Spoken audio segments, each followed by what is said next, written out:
Hello guys, welcome back to our YouTube channel. In this video we are gonna see, what if Naruto got massive harem with Fem Kyubi, Mei and Pakura. Part 3. If you want more awesome fan fiction like this, don't forget to hit that subscribe button. So without wasting any time, let's get into the video.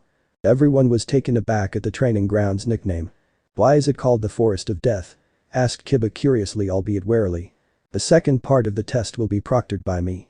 In this test, each team will get one scroll, either the scroll of heaven or earth. To pass you will have to get both scrolls. Once you've acquired both scrolls, you'll need to head over to the tower in the middle of this place. To get there you just have to follow the lake that is in the middle of the entire place. Well, how long are we going to be in there? Asked Ino. 5 days, replied Anko, only to get a smirk at their reactions. 5 days, 5 days, what are we going to do about food? Exclaimed Choji. That's easy, this place is filled with lots of edible things, well that is if they don't eat you first. Oh, and also make sure not to eat the poisonous berries, those can do some nasty things to you. Other than that, this place is basically a buffet. Everyone groaned. Hinata was a bit weary and said softly to Naruto, I'm gonna have to admit this is kind of intimidating. This forest gives off an eerie aura. Yeah, I can see what you mean, don't worry though, it isn't much, Naruto told with a soft reassuring smile, which eased all of Hinata's worries. Yes, of course, I think that this forest won't pose any threat to you, said Hinata softly. This caught the attention of Anko. We have a tough guy here, you know, people like you are often the ones to die right off the bat. Well, how bold of you to assume I'm like those people, seeing you have no idea what I can do, he retorted. She clicked her tongue at them and pulled out a kunai and threw it at Hinata with the intention of grazing her cheek to send him a message. However, this action was cut short when Naruto moved her aside, reached out and grabbed it from the loop on the handle and threw it back at her, grazing her cheek all in one fluid motion. He narrowed his eyes and gave her a cold glare that could freeze hell 10 times over. I would appreciate it if you didn't try to harm us, Proctor-chan. He spit out the last part with malice. She was taken aback by his tone. She would never admit it, but his tone intimated her and caused a crisis in her panties. She simply clicked her tongue. Chi, whatever brat, just play attention. Hinata looked at him red-faced and smiled to herself, he's always protecting me. However, within his mind, a certain someone was a bit worried. Kurumi will have to have a talk with Naruto sometime soon. Everyone raised up when they saw Anko give a big grin and continue. Before I start this test, I'm going to need you to sign these, she said as she reached into her coat and pulled out a stack of papers. What are those? Asked an irrelevant Kuzonin. These are agreement forms. Some of you may not make it out the forest, and you need to agree that Konoha won't be held responsible for anything that happens to you in here, she replied. All of the rookies with the exception of a few began to sweat. Geez, this sounds troublesome, thought Shikamaru with a sigh. When they all got their papers, they all reluctantly signed them. Everyone went to their gates to sign the papers. Anko went to their gate to collect their paper, then left. A few minutes passed and through a loudspeaker they heard. Alright brats, are you guys ready? When the bell rings, the second test will begin. Anko was about to commence the test, but had a little moment to herself. That QB brat is interesting. He spoke with confidence and had skills to back it. He was also not intimidated by the forest. Like most, she licked her lips and smiled. Very interesting indeed. Anko brought the microphone to her mouth and, though she said as a bell rang and the gates opened and every team sprang into action. The second test has officially begun. When the gates opened, Naruto and his team sped through them. A couple of minutes passed and Sasuke decided to speak up. Alright, Naruto, so what's the plan? Asked Sasuke as they jumped from tree to tree. Well, the plan is, since we have the scroll of heaven, well, look for a team with the scroll of earth. However, this task will prove difficult unless we get lucky. There is no sure way to know what team has which scroll, so we'll have to fight each team we come across in hopes they have the scroll we need. There is no need to spend more time than we need in this forest. I don't want much of our abilities to be revealed, so we need to make this quick. There's also that issue of that malevolent chakra that comes from the Kunoichi that reeks of snakes. That can't be a good sign either. Yeah, Master, all of Fox senses point towards her being a big no-no. I know that Master is super duper strong, but Miyako will get angry as Master gets hurt, said the fox that was currently jumping from tree to tree with Team 7. Just make sure to stay safe, Narukoi. Yeah, I will, Kurumi-chan, Miyako-chan. Team 7 has been tree jumping for about an hour, looking for the stream towards the middle. Naruto made a plan to stay along the stream, as most teams would probably be doing that, making easy to find a group. Then they came across one of the teams from Kuzo. They couldn't see what scroll they had since they had it hidden, however they couldn't let up the chance to see what the competition was packing, so they'll have to find out. Naruto glazed his eyes over the team. Their chakra levels aren't anything too impressive, and they seem like average genin. Sasuke should be enough to take care of them. His training has been coming along very nicely, thought Naruto. Sasuke is held as a prodigy by Konoha, which isn't that far off from the truth, of course, it doesn't reach the likes of Itachi, Uchiha and Naruto, but very much like Naruto Sasuke info sponge. Sasuke isn't as big of an ignorant human as before, so Naruto didn't mind him as much as before, as long as he has the strength to back up his boasting. Sasuke, take care of them, I'll back you up if necessary, whispered Naruto. HMPH, as if I'll struggle with these weaklings, said Sasuke with a famous Uchiha smirk. You idiot, don't show off too much, and don't get distracted from our objective, we're here for their scroll, not to show off, said Naruto. Then Sasuke nodded yay yay sheesh and left. The Kusa team was currently all sitting around planning their next move. The female in the group began to speak. Nanori, how about we? She was cut off by the sound of a kunai tearing through the air making its way towards them. On instinct, they all jumped away and pulled out a kunai. With their guard up, they began to examine the field around them, trying to find the culprit that threw the kunai to them. Sasuke appeared in front of the mask and all, and said, hello, I am here for your scroll, he said with a bow. What this hell is this idiot doing? I said a quick in and out not to play with them and show off. Sai, okay, whatever, I'll just continue watching, said Naruto internally as he looked on. So you showed yourself, too bad you're outnumbered, said the now identified Nori. Sasuke scoffed at this, what good will numbers do if you're all weak? It's as if 100 ants were to go against an armadillo, they'll all end up dead in the end, he taunted. Apparently the taunt worked because the green-haired nin got mad. Against grit teeth he replied, I'll show you weak, he said as he took out a couple of kunai and threw them at Sasuke and rushed towards him. Sasuke whipped out a kunai and blocked them. He then noticed his female companion coming at him with unimpressive speeds. Then she attempted to kick Sasuke, keyword attempted. Because her leg never made contact, Sasuke moved out of the way and considered using a jutsu but went against it and decided to fight with only taijutsu. Naruto said not to show off either way. The fact that he wasn't even trying to attack and just dodging their attack infuriated the female. She ran back at him. With two people attacking him, he'll for sure struggle, she thought.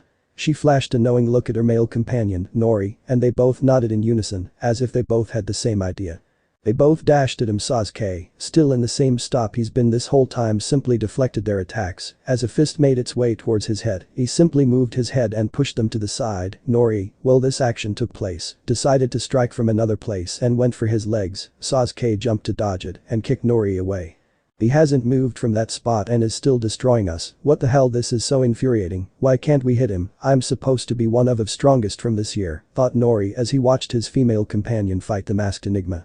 Said female was now fighting sloppily, her anger and slight fatigue was getting to her, she stopped to begin to run through some hand signs, albeit slowly. This gave Sasuke enough time to rush her and kicked her away. She landed near her blue-haired teammate who was watching from the sidelines this whole time. However, Nori saw this as an opportunity to attack Sasuke.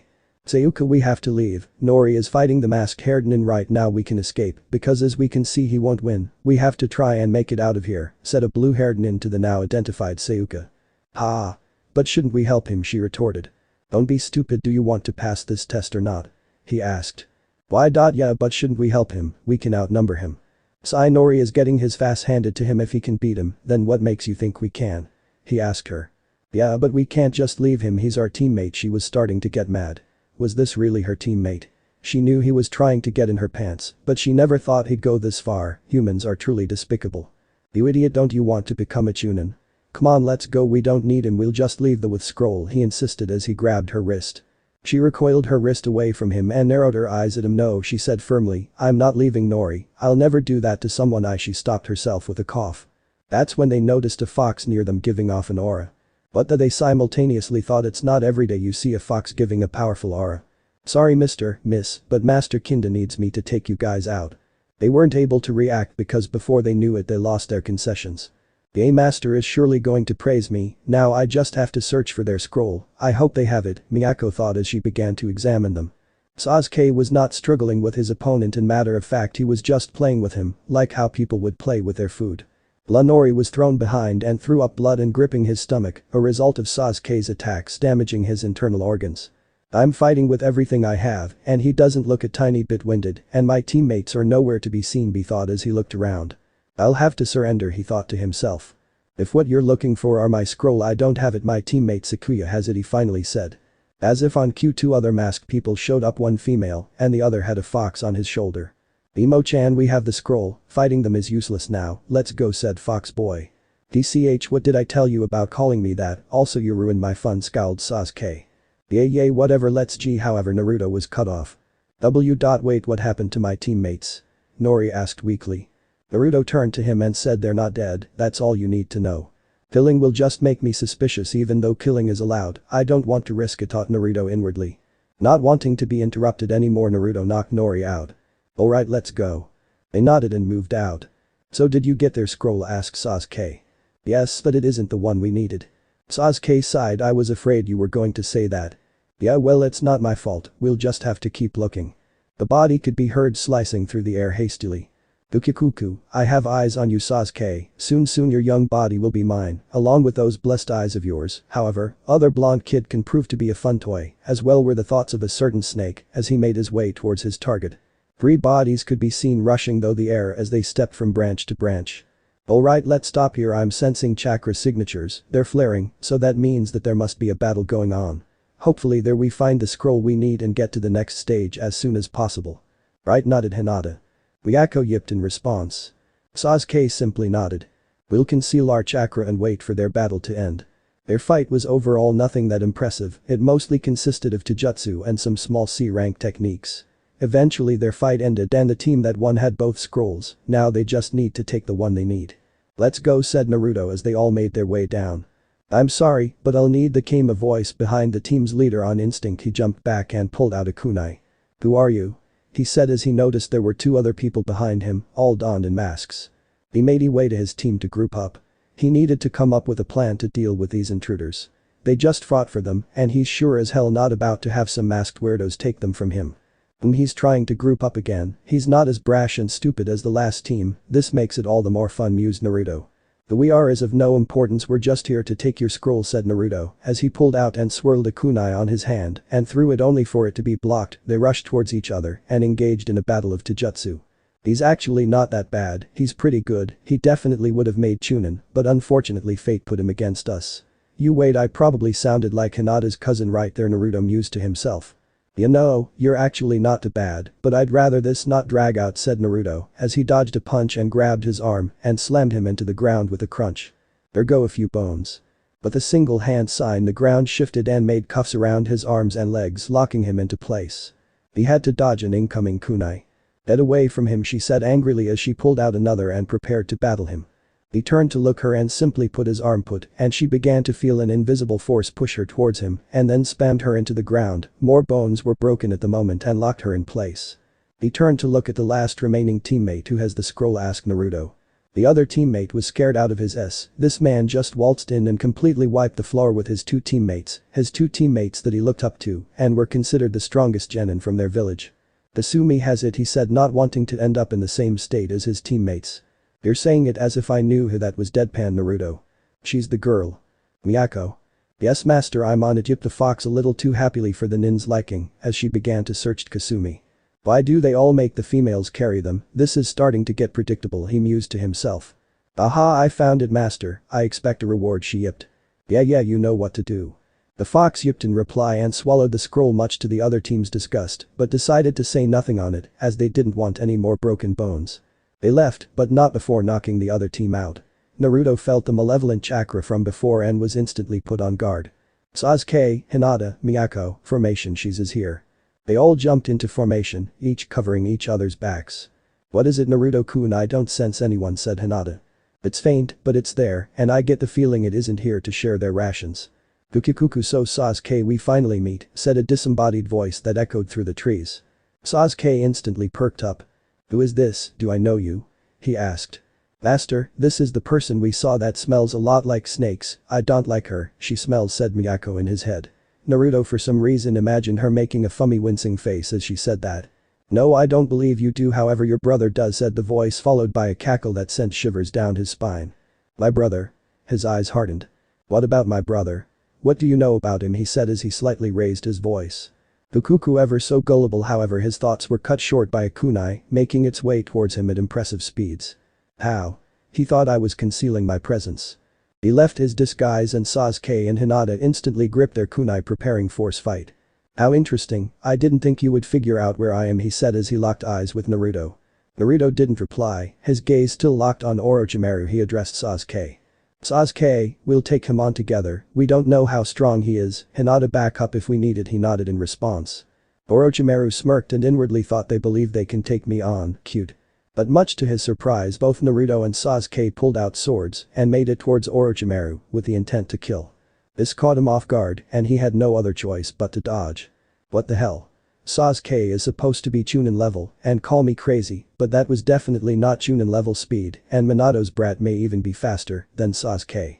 No matter, I am a Sannin, however having the Sharingan and a Bijuu wouldn't do any harm, the snake thought with a smirk. Meanwhile in Naruto's head he was thinking of something along the lines of, I can't show too much skill so I need so hold back. Ryako, protect Hinata and the scrolls, Orochimaru will be my first test of strength. He won't be an easy opponent, but I'll manage, plus I have Sasuke, and my Naruto sense is telling me he wants something from Sasuke, and I'm assuming it's his eyes, he commanded her telepathically, so Orochimaru won't hear him. Hi master, she nodded. The battle has proved to be difficult for Orochimaru, he underestimated the brats. Okay, that's enough playing around, he said furiously as put his arms out and put his sleeves came an onslaught of snakes. Tsunade Ashu, hidden shadow snakes. They lunged towards Naruto and Sasuke, but were cut down by their blades, only to raise Orochimaru's frustration. Fine, if you want to play swords I'll happily oblige, he said as he opened his mouth wide, and in a grotesque looking and sounding scene, he pulled out the Kusanagi no Tsurugi, grass mowing sword, from his throat. Hinata and Sasuke visibly reacted in disgust. However they were left with no time to do so as he immediately attacks them. Naruto rushed to intercept the blade. Orochimaru and Naruto then find themselves in a dance of some sort. Orochimaru definitely deserves the title Snake Sannin with the way he moves when trying to land a strike on him proved to be tougher than he imagined. While Naruto was strong and physically fit, he unfortunately wasn't to the level of Orochimaru at his current level. Naruto reluctantly released one level on his seals. Upon doing that the air around him seemed to change and he moved at even greater speeds and was not able to land several hits on him. What the hell? Did he have seals on him? Not to mention his Kenjutsu levels are incredible. Kukukuku, what an interesting specimen indeed, I'll have to watch over him. Orochimaru jumped away and looked at Naruto hungrily, then licked his lips.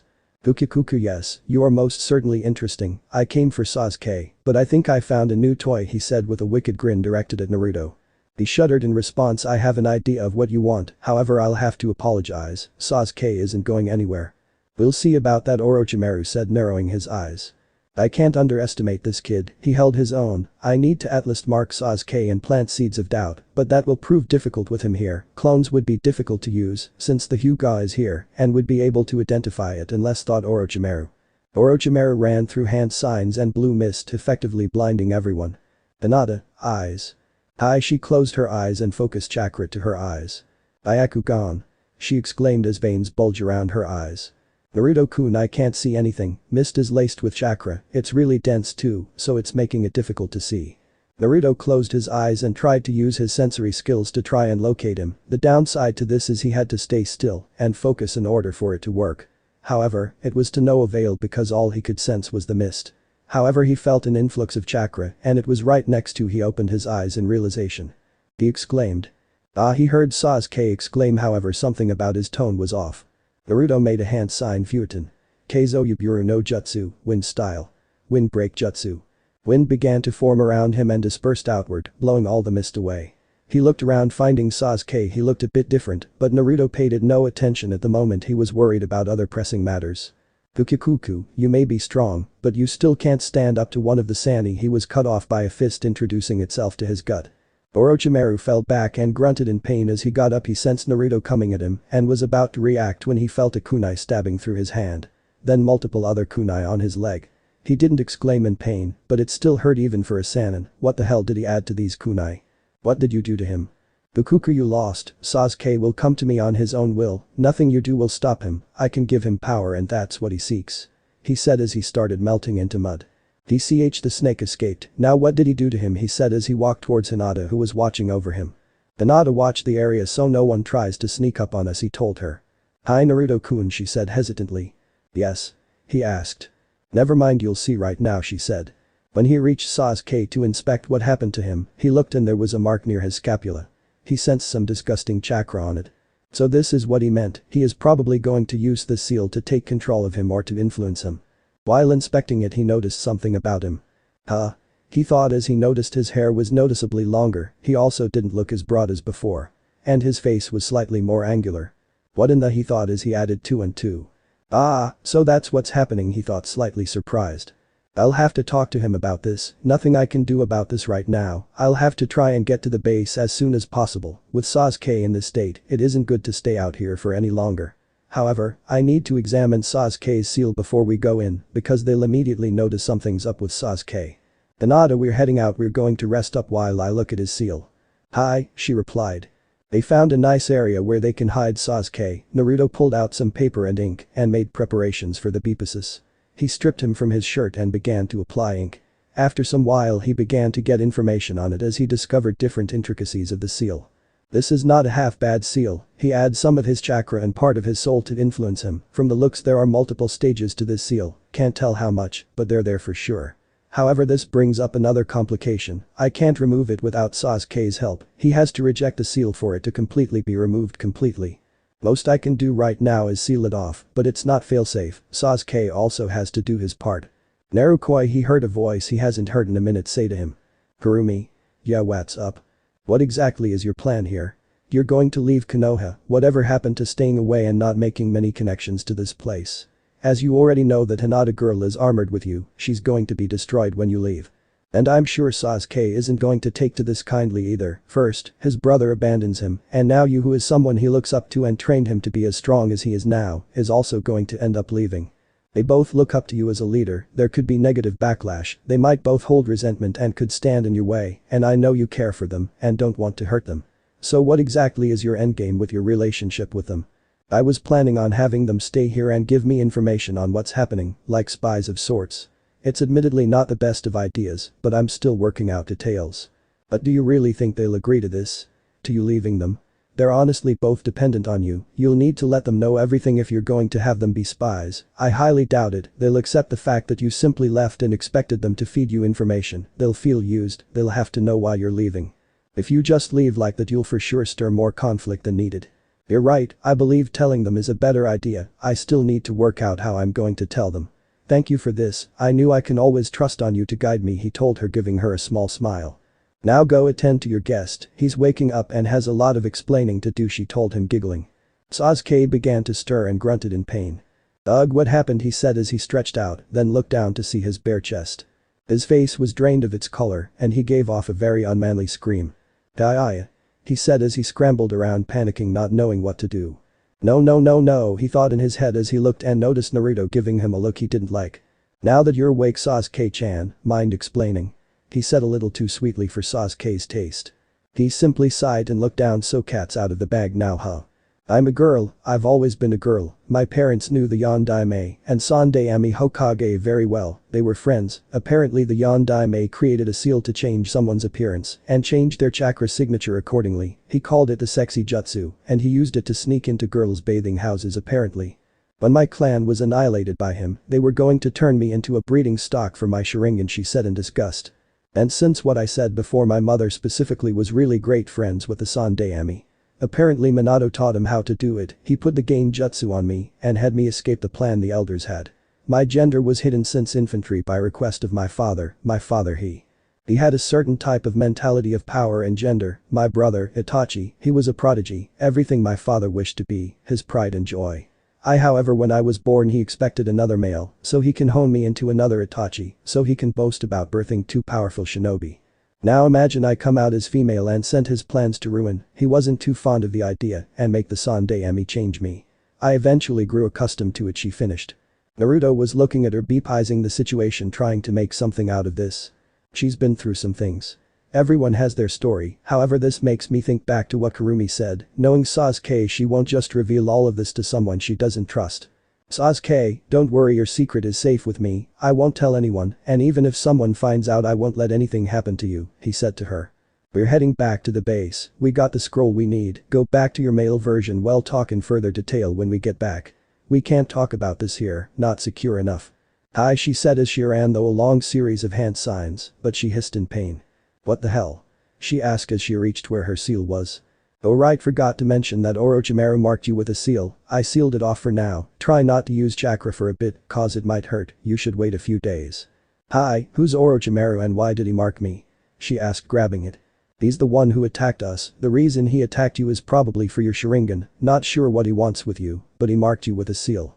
I closed it off, that's when you were topless, I needed to do that in order to complete the seal, and that meant working with your bare body, I apologize if you are uncomfortable, but it had to be done.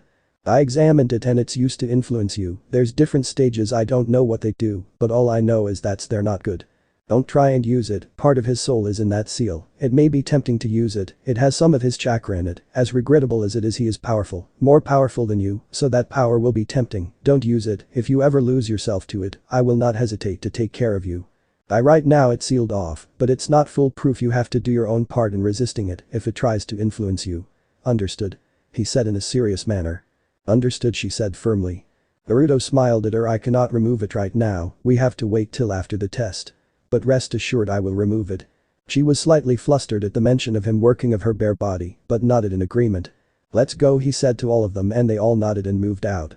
Congratulations, you all made it, wasn't expecting for you all to make it so soon, you're the second team to make it here, said Iruka, surprised that they made it so soon. He had his doubts about this team, most teams are usually specialized for usually combat or recon or tracking. However, the teams this year was different. Team 7 has Hinata, a recon, Sasuke, a combat, and Naruto. He didn't know what Naruto was, he was seemingly useless throughout the whole year, however after that he did a complete 180, he beat Sasuke and got Rookie of the Year. So honestly, he didn't know what to expect. Second? Who was the first? Asked Sasuke, surprised. Some group from Suna, a red-haired off-putting kid with a gourd on his back, said Iruka. Well, you have 4 days to rest here and prepare for the next test. Right, they all said as they left. It's been 3 days, teams came in as the days went on. Naruto was currently in his room when his senses picked up someone coming towards his door, however it was Sasuke's. The knock was heard and Naruto got up to open it. Sasuke walked in and closed the door, making sure no one saw her come in. Naruto, can you put on a silencing seal, I don't want to make sure no one is listening in. He nodded and made a single hand sign and multiple seals lit up. Naruto had set some seals up beforehand just in case. Sasuke went through hand seals and undid her Jinjutsu, going back to her original version. Naruto simply raised an eyebrow, still not used to seeing you like that, he said with a slight laugh. She blushed. Shut up, idiot, I came here to talk, she said as she tried to regain her composure. Well. Talk. Right, she cleared her throat, so as you know I'm a girl. We agreed to keep it a secret and act the same, but tell me about you, she said as her eyes hardened towards the end. I know there is something you aren't telling me, both Hinata and I, you know my most profound secrets, now tell me yours. Naruto sighed. He should have expected that. Sasuke, I'm sorry I can't tell you anything right now. I will in time, so please just be patient. Sasuke looked at him and was reluctant to agree but did. As she walked out she looked back at him and smirked. I'm still going to kick you fast, idiot. She ran through hand size and transformed again, then talked out. When she left, Naruto sat down and sighed. Kurumi is right. Miyako walked out of a shadow in the room. Well, I think it went better than I expected, master. She's not as stubborn as I thought she would be. You're right about that, he said with a laugh. I'm going to have to tell them eventually. His eyes hardened. And if they don't agree or try to go against me, I'll have no other choice. He shook his head to clear his thoughts. The 4 days have passed and the doors have closed, all the people who made it officially passed the second part and it was time for the next test. All the remaining people were taken to an area of sorts, and standing there was the Sandaime Hokage along some of Konoha Jonin standing on a platform. The Hokage cleared his throat to catch everyone's attention, even though he didn't need to due to everyone's attention already being on him beforehand. After all, it's not every day you're in the same room as the Professor Hokage along multiple Jonin. Anko, the woman Naruto recognized as the proctor from the previous test, started speaking. Greetings, I'd like to congratulate you all for making this far, it is surely no easy feat. However, due to there being too much teams that passed, we will have to hold a preliminary round consisting of randomly selected one-on-one matches. This will test your individual battle prowess. Each test so far has challenged different aspects. On your first test it tested your information gathering skills, on the second test it tested your ability to work in a team, and this test will, as I said before, test your individual battle ability. She looked at the Hokage-sama, if you will. First, I want you guys to know the true purpose behind the Chunin exams. Why do the allied nations do these exams on a conjoint basis? Obviously to improve the ability leaves of the shinobi and increase friendships between countries. But it's important to know the true meaning. These exams are, so to speak, represent battles between allied nations. As you may know, our counties have been at V for land and power. And in order to avoid having meaningless battles resulting in decline in militaristic power, We would send out best of best to battle in select locations. This is how the Chunin exams came to be. So why do we do them? It's not like we're doing this to choose Chunin who will go and battle each other, asked Sasuke. Not precisely. These exams also provide a place where shinobi can carry the pride of their country and test it against others who also carry the pride of their country. Their nation's pride. Interjected Ino. There will be many leaders and people of power from various countries who may want to hire shinobi attending this event. This event can very much decide the fate of your ninja career from here on out.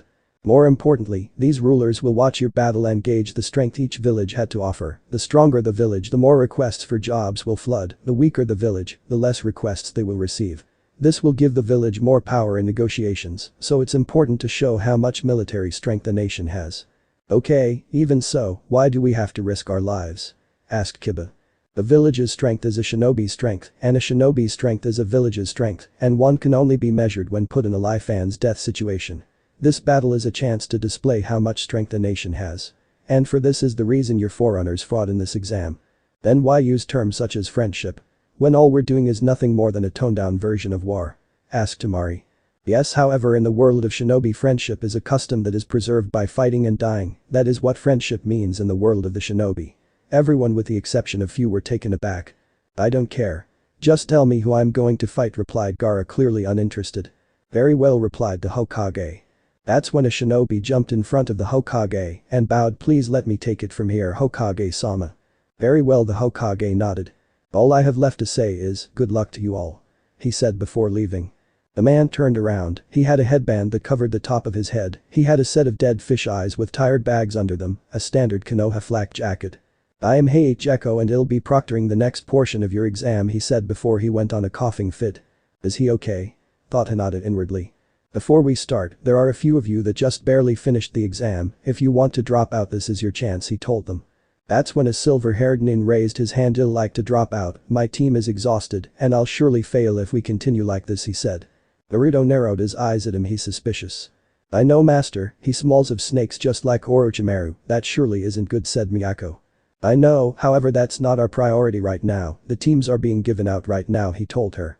If that'll be everyone, let me explain how we will go about this, he finished and went on another coughing fit. Yeah, he's definitely not okay, thought Hinata. Each of you will be assigned a number, it's randomized, so you have the chance of going against someone from your village, may even be someone from your team. That being said, once a fight has begun it ends once one of you forfeits or cannot continue. Killing is acceptable, how looked down upon. If you interfere in someone's fight they will automatically be disqualified. The byteboard behind them lit up. The screen began to cycle through names until it fell on. Sasuke Uchiha vs Kintsuchi. Zaku Abumi vs Shino Aburami. Izumi Tsurugi vs Kankurm. Sakura Haruno vs Ino Yamanaka. Tenten vs Temari. Shikamaru Nara vs Yoroi Akato. Sora Kamachi vs Kiba Inuzuka. Hinata Hikage vs Neji Hikage. Gaara vs Rock Lee. Osu Kanuta vs Shinji Akimichi. Naruto Uzumaki vs Yun Kazemi. Sasuke looked around and found the girl he was facing. He noticed she had a haughty, confident look to her. Zaku and Shino looked at each other, and Zaku had an arrogant smirk to him, while Shino had his normal stoic face. Izumi and Kankuro looked at each other with unreadable expressions. Sakura looked at Ino. Hey no pig. I'll finally show Sasuke who's the girl that's meant to be with him once I'm done with you, said Sakura as she looked at Sasuke with swooning eyes. He just rolled his eyes and looked away. Tenten looked at Temari looked at Tenten, both had arrogant smiles on their face. Shikamaru lazily looked at his opponent. This is so troublesome. I wish I could drop out, but my mom would tear my head off if I did, he thought with a slight shudder. Hell yay, I'll be fighting a hot chick, said Kiba as he pumped his fist up in glee. Hinata looked at her cousin Neji, he thought sadly. She didn't hate her cousin, however, unfortunately, the feeling isn't mutual. He always used to call her weak, but she's changed. Her expression turned to a determined one. I'll show you, Neji, that because of Naruto-sama I'm not the same girl as before. I'm strong enough to stand on my own 2 feet now. However, her face flushed, realizing the honorific she used on Naruto. Naruto-sama, I wonder if you'll mind. Gaara gave Lee a crazed look. Mother will be pleased with your bloody, thought to himself, while Lee yelled in his typical Lee manner. He will be a good opponent to test my flames of youth, he exclaimed as he gave Gaara a thumbs up and blinding smile. Toji looked at his mummified opponent while fearfully eating chips. Geez, this dude is scary. I really don't want to fight him. He considered dropping out as well, but not only will Ino slug him, but his mother, very much like Shikamaru's, will definitely tear his head off. Wonder if that's why they get along. Yoon and Sora looked at each other and nodded. Both were females.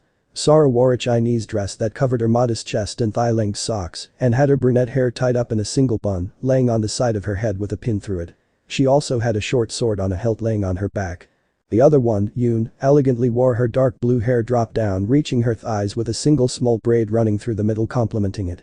Her chest was noticeably larger than Sora's. She also had a beauty mark under her eye. However, one of the most noticeable features was the tattoo sleeve that ran all over her left arm ending at her wrists. She had on a similar dress to Yoon's, and because of this, they were presumably from the same team. Her gear consisted were metal cuffs around her wrist and a sword similar to Sora's strapped on her waist. Both caught Naruto's attention, not just because of their striking beauty, but because both seemed powerful. I didn't feel or notice their presence until now, he thought as he looked at the two of them warily. He felt Miyako climb on him, rub her head on him. Geez master, already have your eyes set on two of them. I wish master would look at Lil Almi with those hungry eyes, she said with a fake sniff. Naruto's sweat dropped. No, it's not that. She's strong, but there is something else about both of them. I can't put my finger on it though. I'll have to watch over them. They both seemed to notice his gaze upon them, and they looked over at him and simultaneously winked at him. He put up a facade and smirked and winked back to not make them suspect anything. Naruto, his attention drifted to Sasuke, who was walking towards him as he called out towards him. You said I can't use my chakra, right? So I'll have to do this battle without using chakra? He asked. Yes, that's true, but you shouldn't worry, I beat you up if you don't win, he told him. HMPH, as if me winning was even ever a question.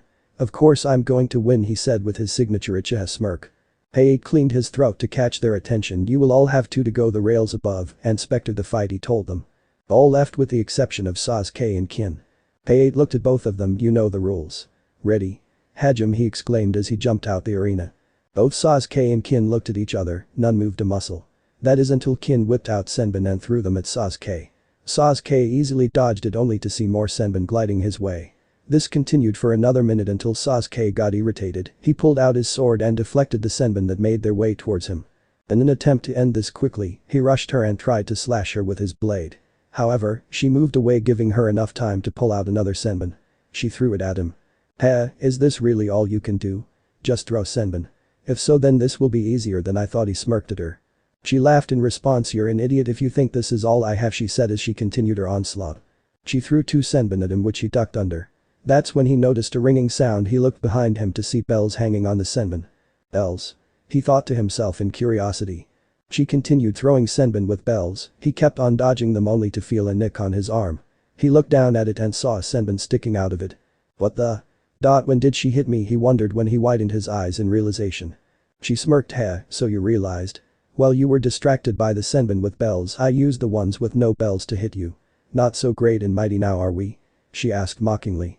Sasuke looked at her in amusement. HMPH, you just got lucky with that one. Next time you won't be so lucky, he said as he was cut short by the fact that he can't move. What the? He looked at her but heard the bells from the senbon that was impaled earlier ringing. The ringing kept on getting louder and louder. So you've realized you are caught in my genjutsu. The ringing from the bells are ringing at a certain frequency that directly affects your brain. First, you're paralyzed, then you'll start hallucinating. She laughed as Sasuke's vision became hazy. He looked at Kin only to see 17 of her. I don't know which is the real one. I can't mess around anymore. If I do, I'll possibly lose. And we can't have that. He'll never let me live it down, he thought to himself as he readied himself. I'm sorry, but I think it's my turn now, he said to her. Sorry, you won't get it. Her eyes widened as he looked her down with his Sharingan full blaze. If it were anyone else, you probably would have won. But unfortunately, you got me as an opponent. There is no genjutsu my Sharingan can't see through. This ends now, he said as the tomo on his eye spun. Kin's eyes widened. Crap, how can I forget such an important thing? Lord Orochimaru warned us about him and his Sharingan. She thought angrily. When Sasuke broke out of the genjutsu, he stood up and rushed at Kin with impressive speeds and kicked her in the stomach, making her stumble down. She got back up and attempted to attack him with more senbon, but to no avail. Now that had his Sharingan, he wasn't falling for the same trick. He dashed up in front of her. So fast was the thought shared by many of the spectators including Kin. He punched her in the stomach and she dropped on all fours clutching her stomach. Sasuke put a kunai to her head. Withdrawal, he said. As much as she wanted to retaliate, she knew she wasn't going to win. I yield. Winner, Sasuke Uchiha said. Hate. Sasuke smirked and looked at Naruto, then went back to the stands. You almost lost. Keep doing stuff like that and you'll eventually lose at one point, but you won nonetheless, so good job I guess, said Naruto to him. HMPH, thanks I guess, he murmured. Naruto just laughed and placed his attention to Hade again, who was announcing the next fight. Time for the next fight, Zaku vs Shino, please come down. Fight is same as canon. Winner, Shino Aburami. Next fight is Mitsuki vs Kankuro, please come down, fight same as canon. Winner, Kakuro. Next fight is Sakura Haruno vs Ino Yamanaka, please come down. Both Sakura and Ino glared at each other and made their way towards the arena. Once there, Sakura started yelling in her typical fashion. Hey. Ino pig. I'll finally show Sasuke-kun why I am perfect for him. Although I would have preferred to fight Hinata, she's been getting too close to Sasuke since they're both on the same team. That is my rightful place. She exclaimed angrily. Both Hinata and Sasuke raised an eyebrow at her statement and looked at each other and shrugged. What the hell is wrong with her? I swear it takes a special type of person to think of the things she does. Thought Naruto as he glared at her, making shivers run up her spine. Yeah, she seems a little unhinged, Kurumi then giggled and mused, wonder what her reaction will be if she ever finds out Sasuke is a girl. DQB-sama is right. That would be funny, she would lose her shit and be like, "Nuo, not my Sasuke-kun," laughed Miyako as she did an impeccable Sakura impression. Naruto snorted in amusement but kept on spectating their interaction. It was now Ino's turn to retort, I don't give a damn about Sasuke, forehead. However, I have to prove to someone that I'm not weak to have them notice me. And I'm sure as hell not having a banshee outdo me. I've been training and it will not go to waste, she said as she took a minuscule glance at Naruto. Most wouldn't have noticed, but 3 people and 2 foxes most certainly did. Ooh, master. She's talking about you. Exclaimed Miyako in slight surprise. She's right, Naruto-kun. Geez, you keep on pulling these girls left and right. Poor Ulmi might get jealous, Kurumi said with a fake sniffle. Naruto raised an eyebrow at her. Wasn't it you who wanted me to go the harem route? Kurumi slightly faltered and a giggle escaped her. I guess you're right. Naruto just inwardly rolled his eyes at her antics. Who would have guessed the almighty Kyubi was so childish? Stop lying. Naruto's attention was brought back to the arena by the sound of Sakura's yells. The only reason you're doing this is so you can make my guard lower and snatch Sasuke from under my nose. And I'm not letting that happen. She sneered. Ino was getting mad. She was starting to get sick of what Sakura has become. I don't like Sasuke, not anymore. I did at one point, but it's been so long that it doesn't matter anymore. I only ever pretended to like him all this time because of our rivalry. From the simple rumor that I like Sasuke, you destroyed our friendship. Only reason I kept this facade is because this rivalry connected us, made me feel we still have a friendship of sorts, as twisted as my definition was. But I've now realized some friendships aren't worth attempting to salvage. You aren't the same Sakura I was friends with all those years back. But unfortunately for you, I'm also not the same Ino. She spat in anger. Naruto was slightly surprised. No, he was very surprised. He knew Ino, even though her and Sakura were at each other's throats throughout the academy. Whenever they conversed and the subject was Sakura, as much as he didn't want to admit the subject has popped up a few times, he could notice a tinge of longing in her, as if she missed her. It honestly started to make him feel like Ino swung that way. He never asked on it, but now he understood her and now hated Sakura all the more. He also started seeing Ino in a new light, but he started to feel like Ino could be someone he actually could get along with. Ino didn't give Sakura a chance to retort when she looked at Hade and said in the coldest tone she could muster. Started. He nodded. Sakura Haruno vs Ino Yamanaka. Hajime. You're going to regret that, pig. Exclaimed Sakura. Not one tinge of regret on her soul from what Ino said. While Ino didn't respond or show it, she felt hurt. She will have to put that all apart though if she wants Naruto to notice her, like he does Hinata. She's noticed how they interact now, and she knows Hinata isn't the same person she was, and she felt that was due to Naruto. She's not gonna lie, she felt a tad bit jealous, but that won't hold her back. She started taking training seriously and will show it. Ino pulled out kunai and threw it at Sakura as she charged like a barbarian. Sakura dodged it just in time, it almost hit her arm. While Ino wasn't too confident on her taijutsu, she was sure she could take Sakura on. Ino rushed Sakura. Sakura's untrained eyes and reflexes could barely keep it with Ino's onslaught of punches and kicks. They eventually overpowered her and sent her back with a yell. Sakura, tired and bruised from all her dodging, could barely stand. Ino definitely noticed this. This is my chance. Just you watch, Naruto, I will prove to you I am not weak, she thought as she remembered the conversation he had with her back while in the academy. The conversation that ignited her interest in him. Flashback. Location. Konoha. Time. A week before graduation exams. Ino was walking in town when she noticed a blob of blonde hair. She walked over to him and saw it was Naruto. And of course he was eating ramen on his favorite ramen stand. "Hey Naruto." "Oh hey Ino," he said as he was slurping ramen. Naruto never really talked to Ino outside of school. At school they would converse but not often, not as often as Ino would have liked. "I usually never see you outside of class." She laughed. "That's right. Care for some ramen?" "Nah, I'm on a diet," she replied. "Diet? What the hell is a soon-to-be Kunoichi doing dieting?" he asked seriously. "Well." Sasuke, she wasn't able to finish what she said as Naruto cut her off. "No, I don't care about Sasuke, this is you we're talking about. Well, we are not the bestest of friends, you are a fellow classmate and friend. And I can't have a friend dieting will leave you weak, and if you ever do on a mission like that chances are you won't return," he told her seriously. Ino was surprised. No one had ever cared about her like that before. A warm feeling began to erupt in both her stomach and cheeks. "We're eating ramen, well it might not be the healthiest, it's a start." "I am, get her a medium miso ramen with extra vegetables," he told the brown-haired worker. "Sure thing Naruto-kun." Naruto turned to look at Ino. "So, have you been training for the exams?" "Training? Isn't training something you do after you get a ninja team?" she asked. Naruto had to resist the urge to fassip him. "I can't believe it," he said dramatically. "Ino, you need to train, you know most male shinobi like it when kunoichi are strong, myself included, so you have a better chance of finding someone if you train to become strong. I on the other hate people who are weak, I can't stand it, especially when they complain and don't make effort to better themselves. Being strong and being able to stand on your own 2 feet is what I find the most attractive," he said. He turned to a goofy smile. "Anyways, sorry I went a bit off track there. But you should train, it'll suck if you end up failing the exam." Something in Ino changed, she all of a sudden had the urge to train and become stronger. As she left the ramen stand after eating and talking to Naruto, she turned back to see Naruto eating his 9th bowl. She didn't notice, but she was flushed and had a large smile. Ino, remembering this memory she held dear, decided to end it with a blast to show him what she can do. She ran through some hand signs. Much to the surprise of every Konoha 12 and Jonin with the exception of her sensei and her teammates. What's this?" mused Naruto in slight surprise.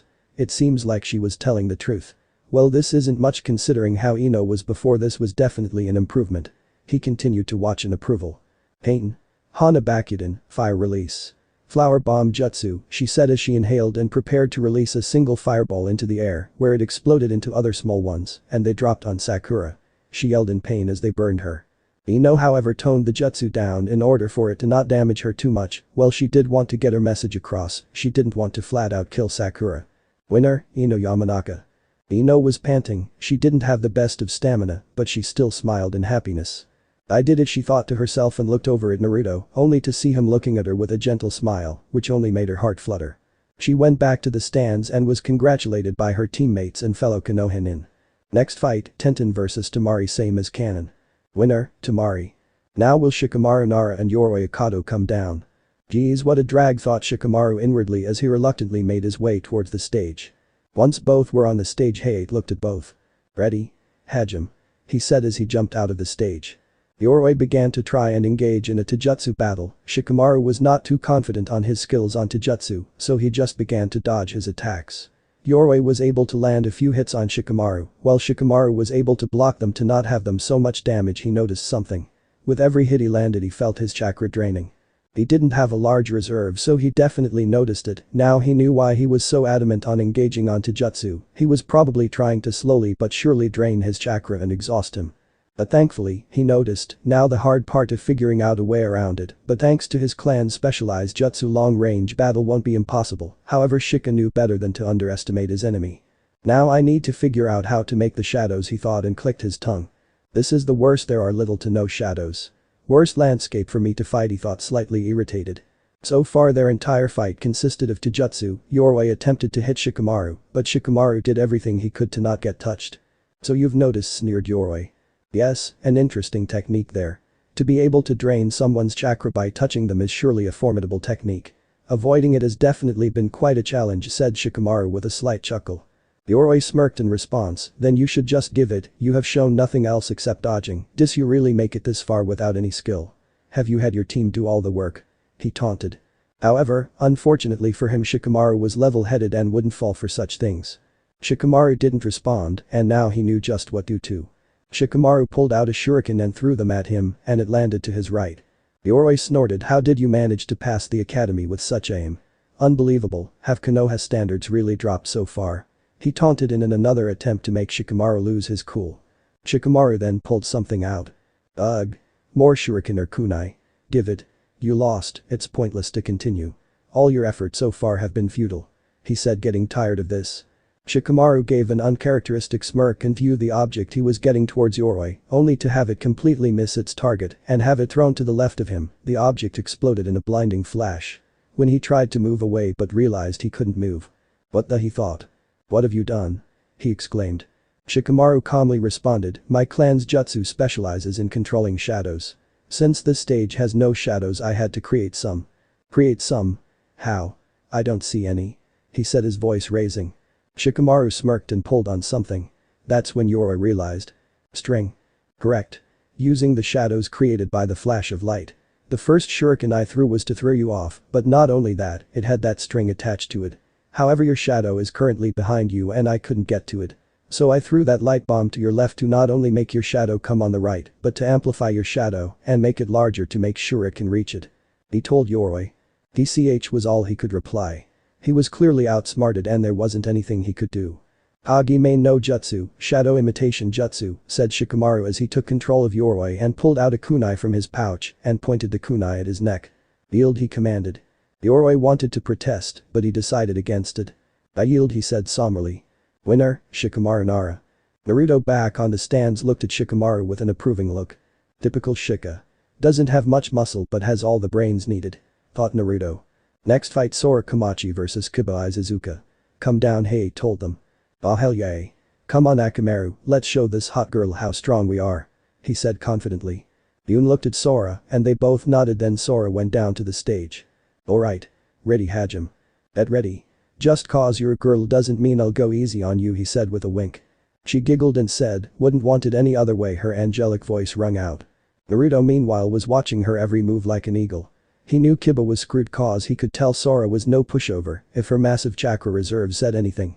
However, this made Naruto question something. They couldn't be. Could they? Naruto pondered as he narrowed his eyes at her. Naruto shook his head to rid those thoughts. Yun however was also watching Naruto look at her sister fight with a glint in her eye. Soon. She thought to herself as she licked her lips. Kiba prepared his clan's specialized jutsu. Come on Akamaru, let's do this. Iguga, fang passing fang, he said as he and Akamaru spun, creating a tornado-looking aura and began to go make their way towards Yun at high speeds. She elegantly flipped back to dodging it, her dress somehow not spiking up, much to the dismay of most the males present. This dance continued for several minutes until Sora began to get bored of it.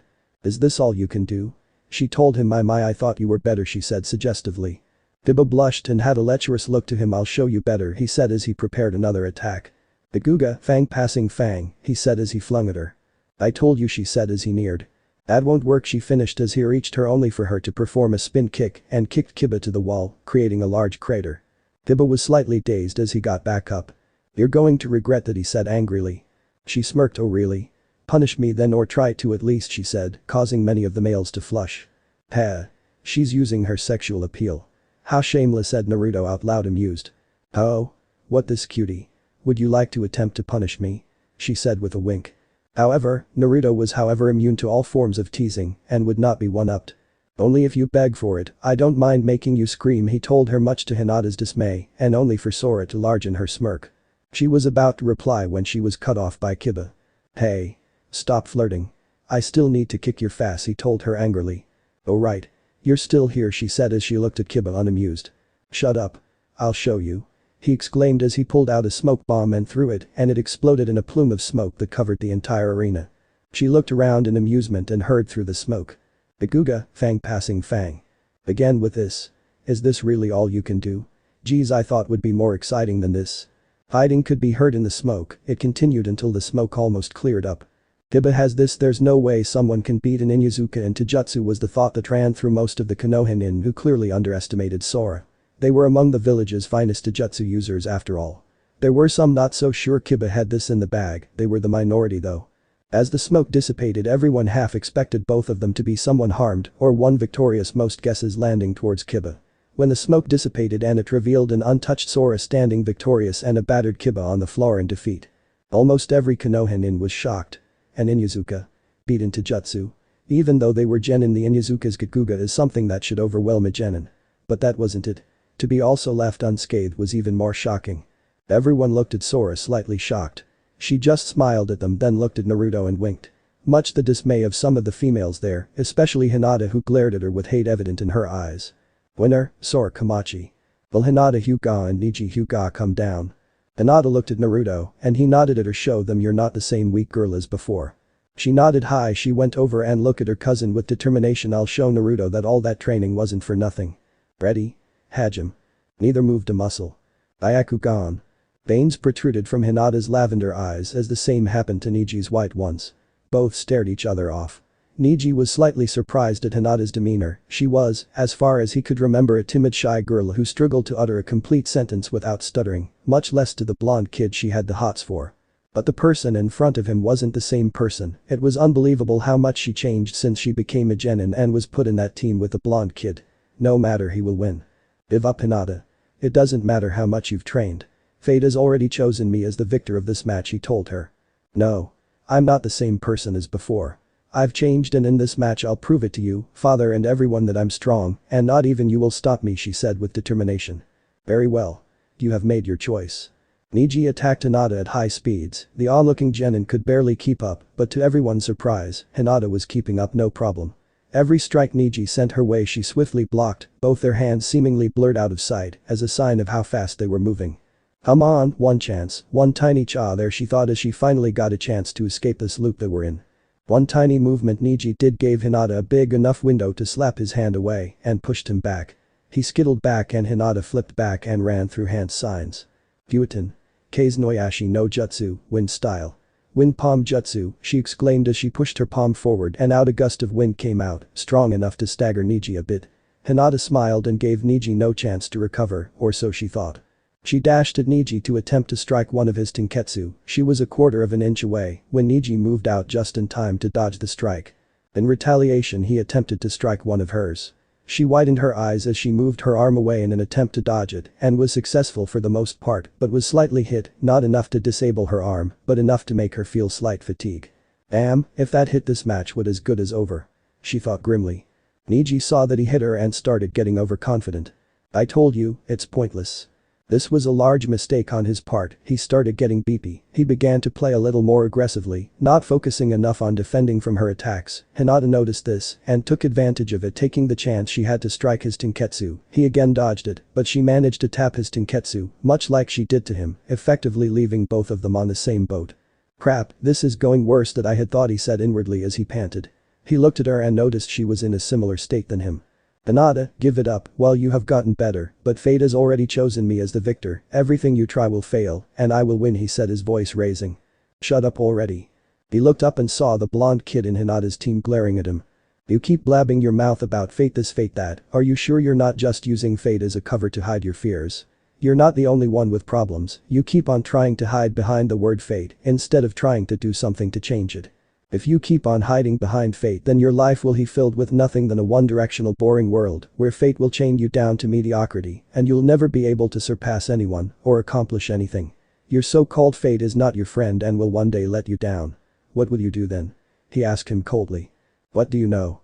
You don't know what I've been through he spat. I do know what you've been through and frankly I don't care, but if you will keep on insulting Hinata's attempts to grow and break out of the chains that previous held her back and comparing her attempts to better herself to your stupid fate, then I'll have a problem, however I'll tell you the same thing I told her you create your own fate. Do what you will with those words he told him coldly. Neji was taken aback and pondered over his words for a second, however he decided to keep up his. You're an idiotic fool, you why? Neji he was cut off by a glaring Hinata. I won't have you insulting Naruto-kun. How hurry up and show me this victory given to you from fate that you keep on talking about she said with an uncharacteristic hostile tone and glared. Neji just clicked his tongue as response trying to hide his shock. Very well. Let's end this. She continued. Both dashed at each other with a force stronger than before seemingly ignoring their previous injuries. Hinata attempted to attack Neji's tenketsu as Neji did the same continuing in their previous dance-like manner. They both seemed to speed up as their hands blurred out of existence. Both bearing determined looking, a clash of ideals, someone trying to prove herself as not weak and someone trying to break out of their limits put on them by their clan. Both Neji and Hinata saw a chance to strike and took it, both instantaneously shot their arm out and slammed it on each other's chest. The sound of the impact echoed as they both spit out blood and fell to the ground. A second passed and no one moved a muscle, the sound of both bodies falling echoed in everyone's heads. Naruto blurred out of existence at speeds not even Jonins could follow and showed up next to Hinata in an instant. Hinata smiled at him. Naruto-kun, she said hoarsely. Did I do good? Did I prove that I can stand on my own 2 feet even against someone like Neji? Yes, Hinata, you did good. However, if you keep on asking me questions like that, all that talk would all be for nothing. But I'm proud of you, he said as he put his hand on her chest, hearing her heartbeat. You'll be okay, Hinata, he told her. She laughed that eventually broke into coughs. I know I will, I have you at my side after all. But please check on Neji. Our ideals may not match, but he's my cousin and I care about him, he told her. Right, he said as he moved, making way for the medic team to take her. Naruto moved towards Neji and his team who was surrounding him moved away. I may not agree with you, but Hinata cares about you. All I ask is for you to acknowledge Hinata. Well, I trained her drive was to prove to you and I she isn't weak. And I can now proudly say she isn't weak. Neji gave a slight nod. Yes, I can see that. Look at how we both are left. I can see that fate didn't choose me to be the victor of this match. Seems like fate let me down this time. Naruto snorted. You should really drop that fate crap. Neji gave an uncharacteristic smile and weak chuckle. Right. Take care of Hinata, I can tell she holds you dear, keep helping her grow, I expect a rematch. Brady nodded with a slight smile as he moved out of the way so the medic team can take him away. Draw by double knockout, announced Hade. Next fight, Gaara vs Rock Lee, will you both come down, he said. Gaara vs Rock Lee, Hajim, same epic fight as canon. Winner Gaara, Hade said as Gaara disappeared on a swirl of sand and appeared on the stands and simply stared at Naruto with a glare. Next fight.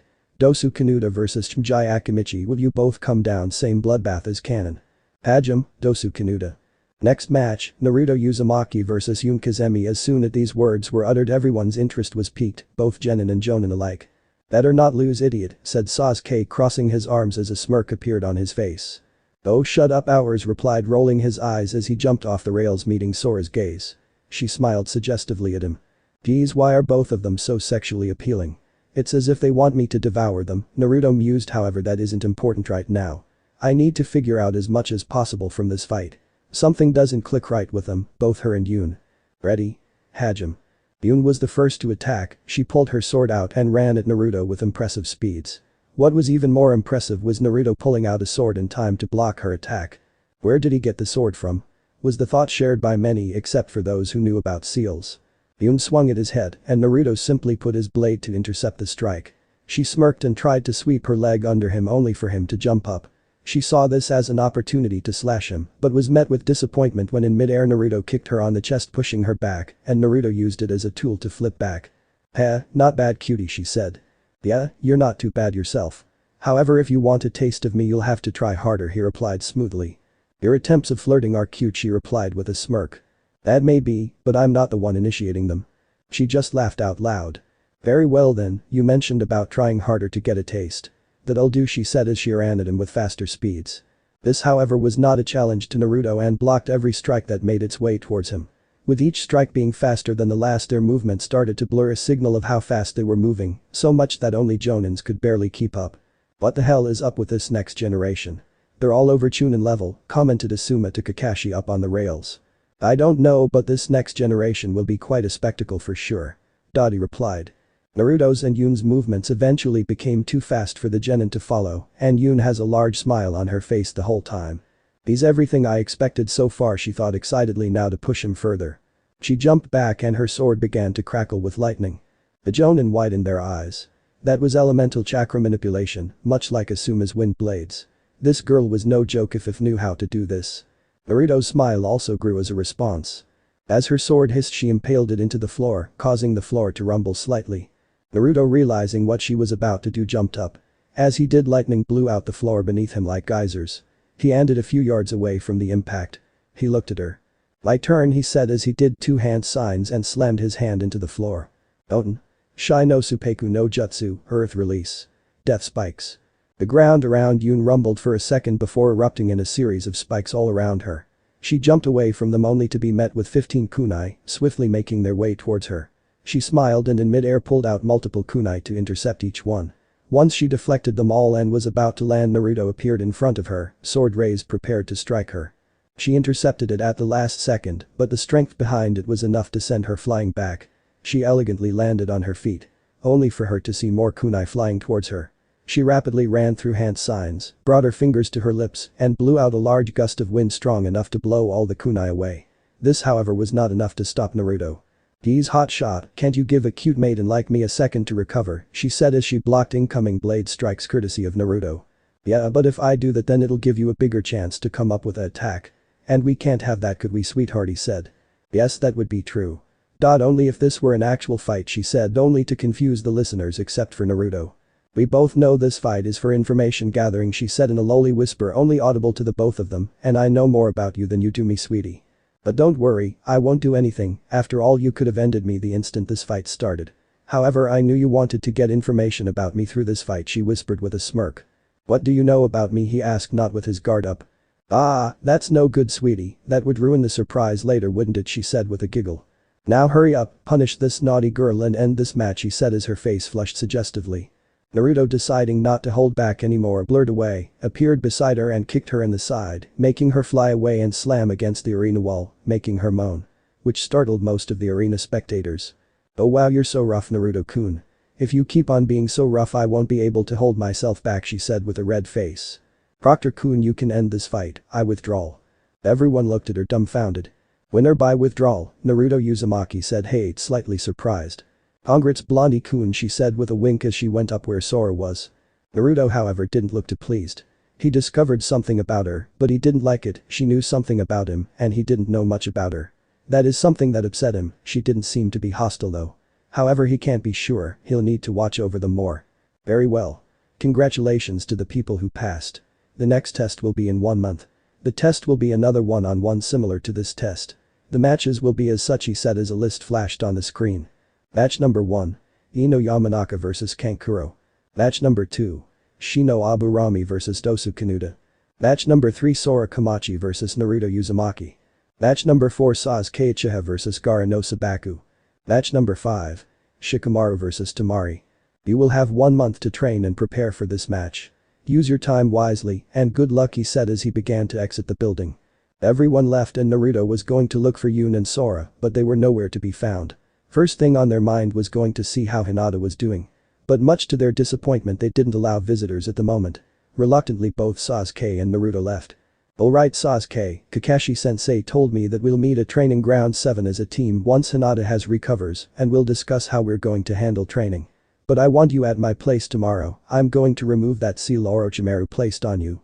Sasuke nodded. "Right, I'll see you tomorrow then, I'll be there at like 2, he finished and left in a shushin. Naruto disappeared in a swirl and appeared at his house where Haku was waiting for him. Upon his appearance Haku sprung into action, pulling out Senbon, preparing to attack the intruder who dared step into Naruto-sama's home. "Jill, it's just me," Naruto said, raising his hands. Haku sighed and put her Senbon away. "You scared me, Naruto-sama, did the exams end already?" she asked. Naruto raised an eyebrow. "Naruto-sama? Whatever happened to Naruto-kun?" Haku flushed. "I simply felt like Naruto-sama was more appropriate." "Alright, whatever you're comfortable with works. Anyways, yeah, the exam's finished, the final segment will be in a month, we have that time to train and prepare." She nodded. "How'd everyone do?" she asked, slightly curious as to how Hinata did. Sasuke had an easy opponent, but there was a complication. "Complication?" she asked. "Yes, Orochimaru crashed the Chunin exams." Haku was slightly taken aback. "Orochimaru? As in one of the 3 Sannin Orochimaru? The one who deflected Konoha and is now one of the most wanted Konohanin alongside Itachi Uchiha?" "Yes, he marked Sasuke with a curse seal, something I can remove, but that isn't the point. He wanted Sasuke's Sharingan, and I blocked off the curse seal, but that meant Sasuke having to hold off from using chakra for the match. He still passed out, but he will come tomorrow for me to remove his seal," he finished as she nodded. "And Hinata?" "She did good, her match was against her cousin Neji, a member of the Hyuga branch family, said to be a prodigy. Hinata fought tooth and nail to beat him, it ended in a tie, both hurting each other to the point where neither could move." "Hinata? She's going to be a difficult case. I know she cares about me, but her love is obsessive and possessive, and we will have to try and work with that. After all, I can't fulfill my goal with just one lover," said Naruto with a snort, to which Haku giggled. "Well, Naruto-sama, seems you have your work cut out for you," she said with a giggle. "Right, have you gotten in contact with Zabuza?" he asked her. "Yes, they're nearing Kiri, the purges are still as bad as it was. He will try to meet with the leader and put in a good word for you." "Hey Naruto-sama, when are we leaving?" she asked. I would rather sooner than later, but I have some loose ends to fix here and I need more setup before I can leave, cause if I leave right now too much problems will arise that will bite us in the face later down the road and we can't have that. Right, she nodded. I'll be in my room resting, see you later Haku-chan, he said as he left to his room with a wave.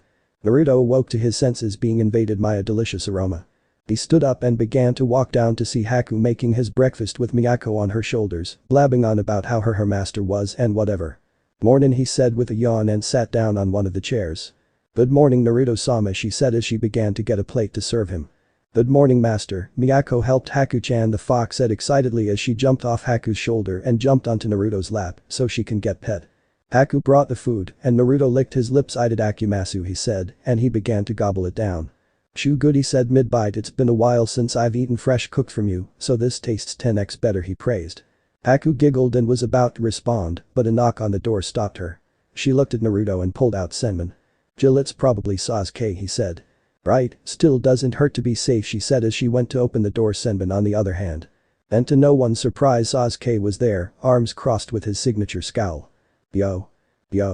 I'm coming in, he said as he began to walk in and saw Naruto eating. Are you done eating, idiot, he asked. Oh shut up Sasuke, hurry up and undo your genjutsu and get undressed, you don't have to get fully undressed, but enough so your entire back is exposed, he replied. He blushed in response and began to mumble something about perverts. Haku on the other hand was confused. Genjutsu? She thought inwardly. Sasuke however was hesitant when he saw Haku standing there. Idiot, can we trust her? He whispered looking at Haku. Sasuke, I trust Haku with my life. You can trust she'll keep your secret, but if you're not comfortable undoing it in front of her, I will her leave, he said. Sasuke shook his head. No, it's okay, I'll eventually have to get comfortable with being in this form around people, he said as he began to run through a series of hand signs. When he ended it with a kai and instead of a normal Sasuke, there was standing a female the height of Sasuke, her small but noticeable mounds on her chest. Her attire was the same that Sasuke was wearing, and her hair was a dark shade of black that swung freely behind her reaching to her mid-back. Her skin was pale, her face more angular, feminine, and her pink lips were bearing a scowl. All in all she was beautiful. Haku stepped back a bit in surprise. Who the heck are you? I'm Sasuke, she replied. She was about to retort when Naruto said something. It's true, Sasuke has been using a genjutsu disguising her gender for reasons that aren't my right to tell, he told her. Haku nodded, she was not one to judge, each person has their own reasons. Sasuke began to take her shirt off, her pale skin illuminating in the sunlight. Once she had it off and was covering her chest. She laid down on her stomach where Naruto had told her. Haku, go get my seal equipment, he told her. Haku nodded and left. She came back a minute later with ink and pens. Naruto grabbed one of the pens and dipped it in the ink. Brace yourself, cause this is going to take a while, he told her softly. Naruto's brush hit her skin and she slightly shuddered and moaned at the touch. One stroke, then another, and another, all of them making her tired as it went on until her world went black. Upon awakening Sasuke felt fatigue all over her as she stood up. In front of her was Naruto eating ramen. She looked at him for a second, down at her chest and scrambled to cover herself up. Naruto just let out a chuckle and she glared at him. How are you feeling? He asked. She sighed and stretched. Everything is tried. How long was I out? 8 hours. Her eyes opened on shock. She looked outside and noticed it was starting to get dark. Her stomach rumbled and she flushed in embarrassment. You hungry? He asked, trying not to laugh. Yes, she said quietly. I'll make you something, he said as he got up. I'll do it, Naruto-sama, said the voice of Haku, who was sitting beside Naruto. Sasuke raised an eyebrow at her form of addressing Naruto. Nah Haku, it's okay, I'll make it myself, he said as he put his arm out to stop her. You better not make me ramen, idiot, said Sasuke. Naruto chuckled. While ramen is the food of the gods, that isn't all I eat, for your information. Sasuke looked at Haku. So do you and Naruto have that kind of relationship? She asked. Haku raised an eyebrow. What kind? Sasuke flushed. Well, you know. You called him Naruto-sama. Haku's face exploded in a shade of red. No, we don't have that kind of relationship, yet, she exclaimed, wailing her arms around. Yet? She quirked her eyebrow. Haku could only sputter in response. So you want to be in that kind of relationship? Haku didn't reply and just looked down red-faced. She's too embarrassed to reply. Sasuke smirked inwardly. That idiot sure keeps some interesting company, she mused to herself. Naruto came back with some food, insert your favorite food or whatever, and Sasuke began to eat as she pondered over the last few days. One-chan, so what do you think about Naruto-kun? Asked an excited voice. He was interesting indeed, he is much stronger than we thought, said the other voice with a giggle. Yes, he was most certainly interesting, can't wait to fight him again, she continued. Both made a single hand signs undoing their genjutsu. Yes, we better report out observations to her, she'll definitely want to hear this, she thought with a smirk as they both disappeared in a blur of speed leaving Konoha. As I ran back home I noticed something off, the kind lady at the stand near the entrance wasn't there. There was also a scent that grew stronger the further into the district I went. As I ran out the corner of my eye I noticed something. Bodies.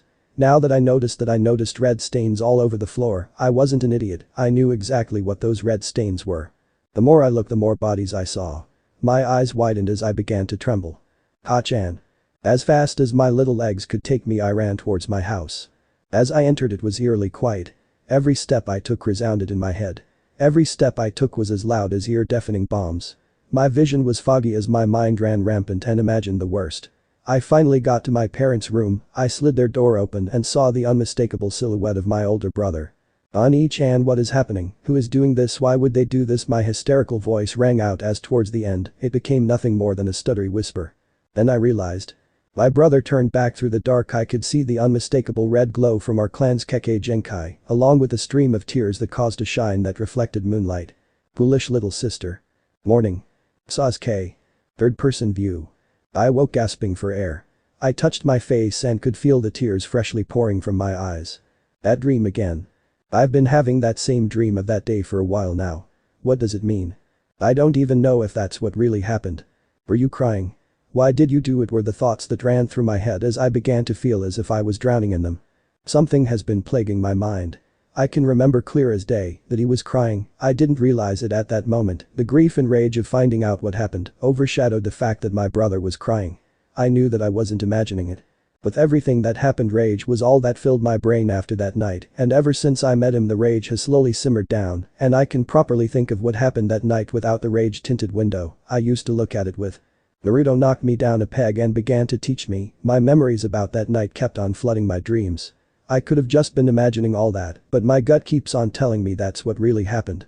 I need to know what happened. If he really was crying, then why? Why would he destroy everything like that? For power. What does that prove? What power? Why? I've been thinking about what he told me. Something about the whole thing didn't make sense. I know Itachi isn't the person to break under pressure like everyone said. Call me naive kid in denial, but I know Itachi wasn't that kind of person.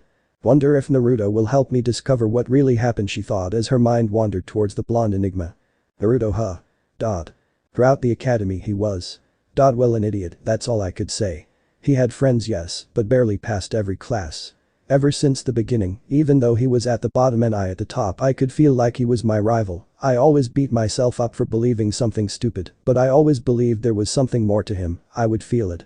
So that's when in the graduation exam when he beat me I was so confused and my initial reaction was to throw a fireball. I'll never admit it to anyone, but I panicked for a second after I launched it, believing it would actually hit him and kill him. But to my even greater surprise, he blocked it. With a water dragon.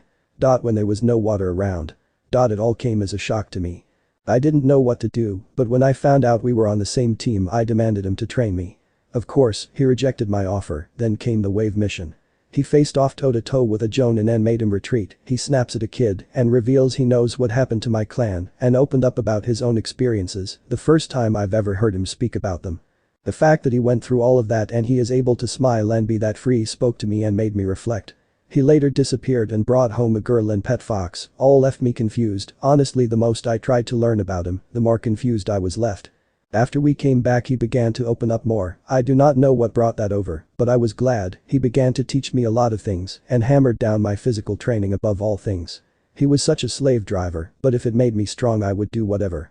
As we trained he somehow began to leader of our team. However, he is still an enigma and the only thing I know is what he suffered through, but I felt there was more about him, call it overthinking, but there was a lot more to him than we knew. I felt like what we would talk to is not him. Even when he discovered my true self, I want to know more about him. What is his drive? Why is he so strong? Why does he make me so mad yet happy? Why doesn't he open up to me? Is he scared? Does he even have any fears? All questions I don't know the answer to. I looked at my timer and it showed 6 a.m. Kakashi told us to meet at our training ground at 10. I kicked my feet up and stretched my muscles out. I looked at the mirror and saw myself. Only it wasn't myself and was the fake me. Well, I had gotten used to this form. I wish I could freely walk around in my true form. I shook my head to rid those thoughts and began my morning routine. After I changed and was ready, I activated the seals Naruto put on me while he was sealing off the curse seal and instantly felt my limbs get heavier. I slightly smiled. Yes, this will definitely help me get stronger. The weights from before worked great, but they started getting clunky and were getting in the way, but now it feels much better. I went out for my morning jog and small training session. I got into a habit of going through before our actual training sessions. I kind of stole the idea from Naruto, but hey, it works, so who cares. I returned home at about 9. I still had an hour, but Kakashi-sensei probably wouldn't be getting there until 1, but I left anyways. Upon arrival, I just sat on a tree branch waiting for someone to arrive, and soon enough Naruto arrived with his signature fox following behind. We were usually the first 2 people here. "Yo idiot," I called down to him. "Oh hello Sasuke-chan," he replied looking up. My face slightly flushed and I clicked my tongue shut up. He gave me a shit-eating grin and asked, "So have you tried out the weights?" I jumped off from where I was perched on and landed in front of him. I looked at my arms and made a circular movement and flexed my muscles to see how they felt. Yay, they're way better than weights. With the weights they felt odd, sometimes they would be uncomfortable, and I felt like with one kick or punch they would go flying off, and they felt like something was on my leg, which was a noticeable sensation. However, these I can't feel anything except the weight of my legs, kind of hard to explain, but it feels more natural, unlike the weights. I feel like I can strike with all my power without holding back thinking they'll fly off. And now I can fight with them on, unlike the old ones. I said. He smiled and nodded. "I know exactly what you're talking about. I had you use the weights because I can only start at a certain pressure level with these seals, and if I had you use them right off the bat, you wouldn't be able to move matter. In fact, you would probably be laying on the floor unable to move your limbs, so I had you start at a low weight and slowly increased until I believed you were ready for them." "Ah, I see, that totally makes sense. Does Hinata have them?" I asked, slightly curious. Well, I'll never admit it, Hinata was growing on me. At first, she seemed useless and a dead weight because all she cared about was Naruto, but she began to grow stronger and more competent, which is something I respect. Only if she would stop being so clingy and obsessive with Naruto. I shook such thoughts as Naruto responded. "No, she doesn't, she isn't ready for them yet." "Ah, I see." A few minutes passed and Hinata arrived. "Hello Naruto-kun," she said as she ran up to him and hugged him. I slightly rolled my eyes at this action. What a playboy this is, not even mentioning this Kurumi girl we haven't met, that's if she even exists. Naruto hugged her back. "You feeling better? By the looks of it you are." "Hi, I simply needed to rest and let my tenketsu open back up." "Ah, that's good. Well, just cause you're injured doesn't mean you'll get out of training." "Hi, wouldn't dream of it." She turned to me. "Hello Sasuke, I haven't had a chance to congratulate you on winning," she said as she looked at me. I twisted my face away. HMPH, of course I would win. In response she simply giggled. "Huh, they seem to have gotten to that trait of me I'm used to myself. It was nice, wish we could always stay like this." An image of him appeared in my head. I slightly recoiled. I hope no one saw that.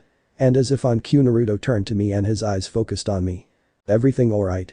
"Yeah, everything is fine," I replied without a stutter. He narrowed his eyes at me. As I thought nothing can get past him. Except maybe the fact that I was able to hide the fact that I was female from him. If you say so. Yeah, he definitely didn't buy it. Why the hell is Kakashi-sensei always late, I thought to myself as we all began to indulge in conversation. Third-person view. It's been 2 hours and Kakashi arrived. "What's this, you arrived 1 hour earlier than usual?" asked Naruto with a raised eyebrow. Kakashi I smiled. "Well, of course this is important part of adorable little Genin's career. So sacrifices had to be made." "I don't think arriving 2 hours later instead of 3 can count as a sacrifice," retorted Sasuke. Kakashi just waved his head in a shooing motion. "That's besides the point. Anyways, this is how our training regime will go. I will take Sasuke to train for 2 weeks and teach him as much as I can, then come back and have Naruto train him, since I assume that was your plan already. Hinata, you will train with Kurenai for the first half of this month. I will return because we will have a meeting with the Hokage, and I will take this opportunity to train you for the other half. While Hinata isn't going to take exam, we can't have her falling behind. It may seem hectic, but I believe this will be important for you guys to not only train with me, but with each other. It builds better teamwork and synergy. There are also valuable things you guys can learn from each other that I cannot teach." He finishes with an eye smile. Kakashi then looked at Naruto. "And you, I can train you in, so someone has shown interest in training you. So I have gotten you a separate trainer. You should probably find them at the female bathhouses," he said with a giggle. "Female bathhouses? Don't tell me he's having a female trainer," thought Hinata in jealousy. "Seriously, too much people have been showing interest in her, Naruto. We will leave immediately after you pack enough clothes for 2 weeks, Sasuke. And Hinata, you will meet Kurenai at the Dango place tomorrow at 2. Well, that will be it. Meeting adjourned. Said Kakashi as he disappeared in a puff of smoke. Everyone looked at each other and nodded good luck. Naruto was wandering towards the bathhouses, slightly curious. Why would I have to meet my sensei at the bathhouses? He asked no one in particular. That's when he heard giggling in the distance. He knew this giggling all too well, he had Kakashi as a sensei after all. It's a pervert. Master, if I was getting perved on, will you protect me? Said Miyako dramatically as she excitedly jumped up and down. You're in your fox mode, no one is going to perv on you like that. She puffed her cheeks. Mau, don't bully me just because I haven't unlocked my super sexy human form. Just you watch, when I learn how to use it, you won't be able to take your eyes off me. Yeah, sure, whatever you say. Naruto turned away from her much to her dismay and focused his attention in the direction of where he heard the giggling. He brought his hand up so his palm was facing up and the air around it began to distort and you could feel that the air around it began to increase its speed until there was a loosely shaped semi-translucent ball of wind. He put his arm out and the ball shot out and rapidly made its way, turning and dodging obstacles like a homing missile until it met its target, a certain white-haired pervert standing on a tree. Crash. Help. A pervert. The gall. Drrrrrr. Naruto felt a wave of killer intent with that last growl-like sound. Wait, growl. Ah. Wait, ladies, hold up, can we talk about this? Crash. Bam. Stop, it hurts. No, stop, don't use jutsus, snakes. Naruto heard an explosion along strong gusts of wind and the sound of electricity cackling and snake hissing could be heard. Out the explosion, a figure could be found flying out, crashing into a building, causing another plume of smoke that covered the area. Naruto's eyebrow raised in amusement at the situation that was currently unfolding. The smoke from the explosion cleared and Naruto could make out 3 figures. One had brown hair that was tied in a ponytail that reached her mid-back with 2 bangs falling on each side that framed her face. The most noticeable feature were the 2 red fangs-like markings that rested on both her cheeks, similar to Kiba's. The second had dark wavy hair and deep red piercing eyes. She had red lipstick and purple eyeshadow on one eye and part of her other eye. The last was someone Naruto recognized as Anko. She had her purple hair tied up in her usual spiky ponytail bun that faced upwards. He's Jiraiya-sama, first time I see you in years, only to find out you're perving on the girl's bath. She spoke with a mischievous malice. Naruto smiled in anticipation. Don't tell me my sensei is. Anko then turned and noticed Naruto and her face lit up. Oh, Naruto-kun, she said, and she began to walk towards him. Congratulations on passing, brat, she finished with a smirk. Naruto waved it off. Yeah, thanks, it was nothing to boast about. Kurenai eyed him and raised an eyebrow. So this is the kid Asuma is always talking about and boasting on how he helped train him. It's also the kid that Hinata-chan is enamored with. Yeah, I guess you can say he's cute, but I don't see what's the deal with him, he doesn't seem all too powerful. The brown-haired girl folded her arms and looked at him with interest. So this is the kid Kiba always complains about being a womanizer. Interesting. He has some nice features, noticeably his whiskers, but that's about it, she thought. Well, girls, this is Naruto, a genin brat I met on the Chunin exams. He wasn't half bad, she said with an alluding smirk. Hello, Naruto, I'm Hana Inyazuka, currently a Chunin, she said with a polite smile. And I'm Kurenai, Jonin, she said slightly coldly. Naruto just snorted inwardly. Asuma-sensei was right about her having a stick up her ass. Nice to meet you 2 lovely ladies, he said with a bow. Both slightly blushed. He turned to the plume of smoke. So who's the pervert? He asked, which made them all scowl with the exception of Anko, who just laughed. Well, Anko was cut off by the smoke clearing. The perpetrator jumped out and landed near them. It is I, the almighty and powerful Toad Sage. Jiraiya, he exclaimed as many fireworks set off in the background. Everyone looked at him lamely. Is this really the one my father entrusted with the key and one of the 3 sages? Geez, they're all nutjobs from what I've seen recently. I hope the last one is normal. Thought Naruto. So you're the pervert I knocked off. The 3 females looked at him curiously. Jiraiya pointed at him in a dramatic manner. So it was you who betrayed me. The 3 females face palmed. Is this really the strongest Konoha has to offer? Yes, it was me. Why? Why would you do this to me? I'm not okay with perving on women. If you want to be a pervert, go to a brothel or something instead of peeping. I mean, seriously, what kind of idiot peeps on women instead of just going to a brothel? Are you trying to get caught? Yeah, that's probably it. You're probably a masochist, right? Geez, you're more of a pervert than I thought. Said Naruto as he went in a tangent. Everyone looked at him slightly stumped until Anko broke out laughing. You know, you seem more outgoing than what I had thought, she said. This took Naruto by surprise. Am I? He asked himself. Yes, you have, Narukoi said, a voice he hasn't heard in a while. As time went on, he was progressively spending less time with Kurumi, only the occasional comment, but nothing else, but as of lately she has hardly said anything. How so? He asked curiously. He hadn't noticed any change. Before you would reluctantly interact but wouldn't open up to people, but now you are much more outgoing and talk to a lot more people. It's kind of making me jealous that we can't talk like before, only change to have to talk is at night. Wish I could be out this seal so I can walk by your side, he said, her tone getting more disheartened as she went on. Noticing her disheartened tone, Naruto quickly showed up on his mindscape to see if anything was wrong. He hasn't heard her like this. Upon entering, he appeared in a grassy field just outside a cabin which Kurumi lived in. He looked at her. She was on her normal attire, only without shoes. She was on her knees as a downcast expression defined her features. He felt a slight pang on his heart on seeing her like this. What he was seeing wasn't the great almighty Kyubi-sama. Right now he saw a woman who was going through emotional turmoil. Kurumi, he said sternly. She looked up at his face. She slightly recoiled, but soon felt his hands cup her cheeks. He then wrapped her in a hug. He had an idea on what she was going through, but he needed to be sure. The best thing to do in these situations is communicating. What's wrong? He said straight to the point.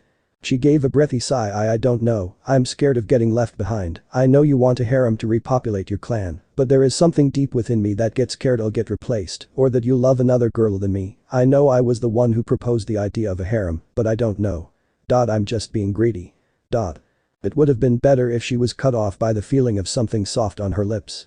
He froze at first due to the shock that came with the feeling she hasn't felt in a while. It only made her realize how much she missed this. She melted into the kiss and gave in. After a few moments, Naruto separated. He looked at her in the eye. Kurumi. I love you, you know it, you can feel my emotions. I may find other people, but I want you to understand that you will forever be first in my heart. She still had an air of insecurity. Naruto sighed for a second. Kurumi, I don't think you understand. I love you. Above anything else. You're the only reason I'm here, the only reason I'm as strong as I am. If it wasn't for you, no knows what would have happened to me. You're not only my lover, but you're my sensei, best friend, and everything in between. If there is something bothering you, I will delete it for you. I want you to have the best, he said to her as he once again cupped her face. Naruto always prided himself on being able to see beneath the surface, so how could it be that he didn't even notice her turmoil? He felt stupid. He was too caught up with planning his moves that he failed to see the inner conflict of the person who matters to him the most. Kurumi at this point had tears streaming down her face. Naruto, she was at a loss for words. Naruto was about to reply when he was cut off. She sniffed and then smiled. Naruto. Trust me, I'm okay, it's just me being a little impatient. I guess I just really want to be out this seal. I want to stand by your side and show everyone you're mine and I'm yours. I suppose I was simply frustrated that I couldn't show everyone you're mine. Foxes are territorial animals after all.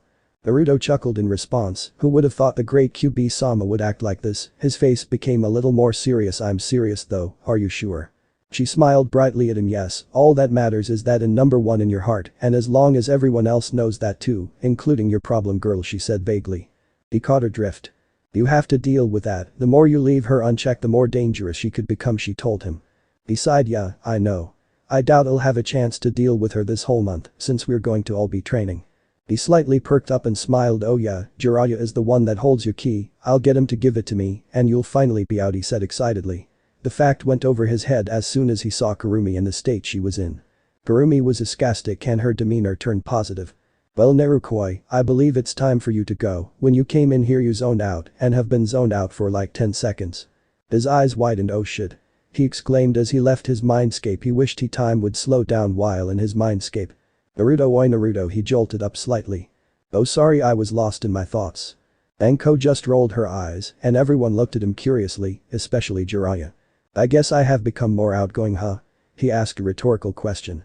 Well anyways, I was supposed to meet my sensei here so they could train me for the exams. Have any of you seen them? He asked, feigning ignorance, something none of them noticed. Jiraiya pointed at him. You're the brat and supposed to train. He yelled. Naruto got a tick mark on his head. What did you say, you old pervert? Anko and the rest raised their eyebrows. Not at their interaction but at the fact that Jiraiya was training Naruto.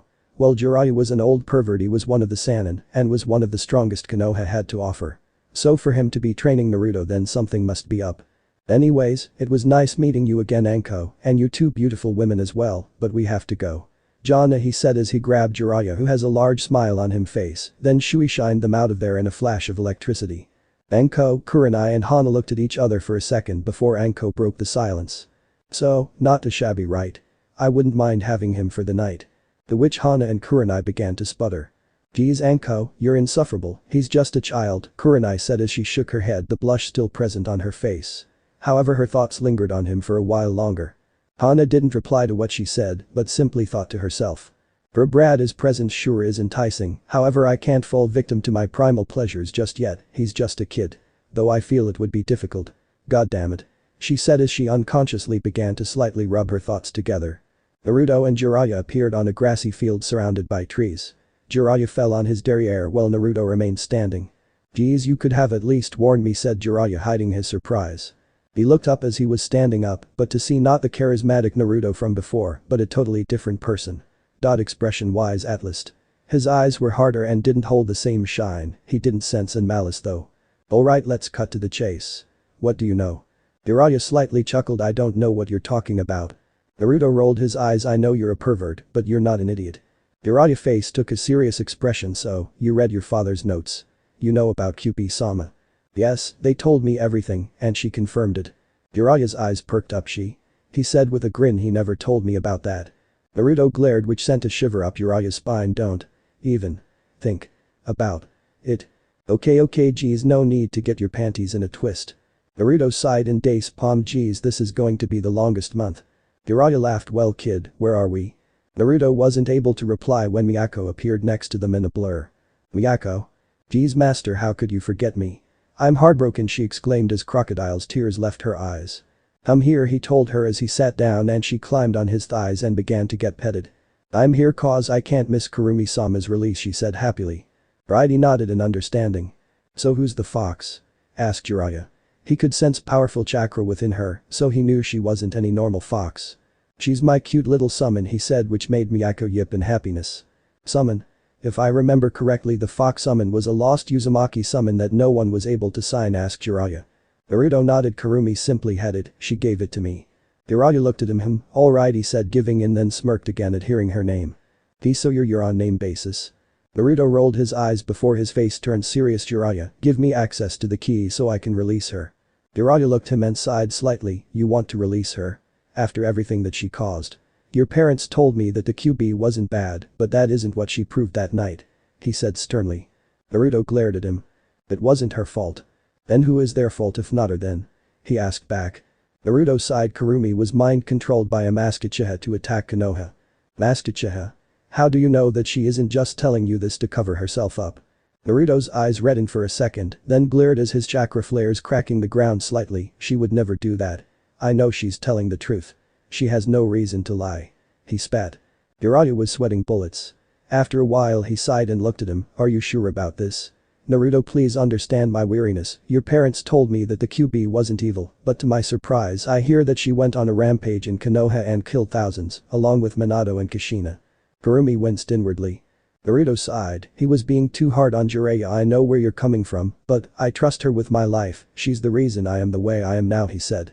Jiraiya snorted. You're whipped, he said, laughing. Naruto scowled. Shut up. Jiraiya ran through hand signs summoning no jutsu and a toad appeared. He was mostly orange with blue-green outlining him. Along his stomach were white rolls. Iratora, the key, he told the toad. The road looked at Jiraiya slightly shocked. Jiraiya-sama. Are you sure? He asked as he looked between Naruto and Jiraiya. The toad nodded at Naruto. Naruto-sama. Naruto nodded back. Yes, Iratora, I'm sure. The toad nodded its small head. If you say so. Hope you know what you're getting into. Toad began to stretch, more specifically the white rolls that were on his stomach. The frog jumped at Naruto and began to crawl its way inside his mouth and down his esophagus. He melted inside his mouth. Naruto shuddered in disgust. What the hell was that? He yelled at Jiraiya. Jiraiya laughed. That was your father's idea. He always had a prankster part to him, and he thought it would be funny. Naruto began to grumble. Damn old man. I'll have to slug him if I ever meet him. Well, Gaki, you have full access to the key now. Do as you wish. Naruto nodded and closed his eyes and went into a meditation pose, then entered his mindscape, only to find Kurumi in there with tears in her eyes. Narukoi.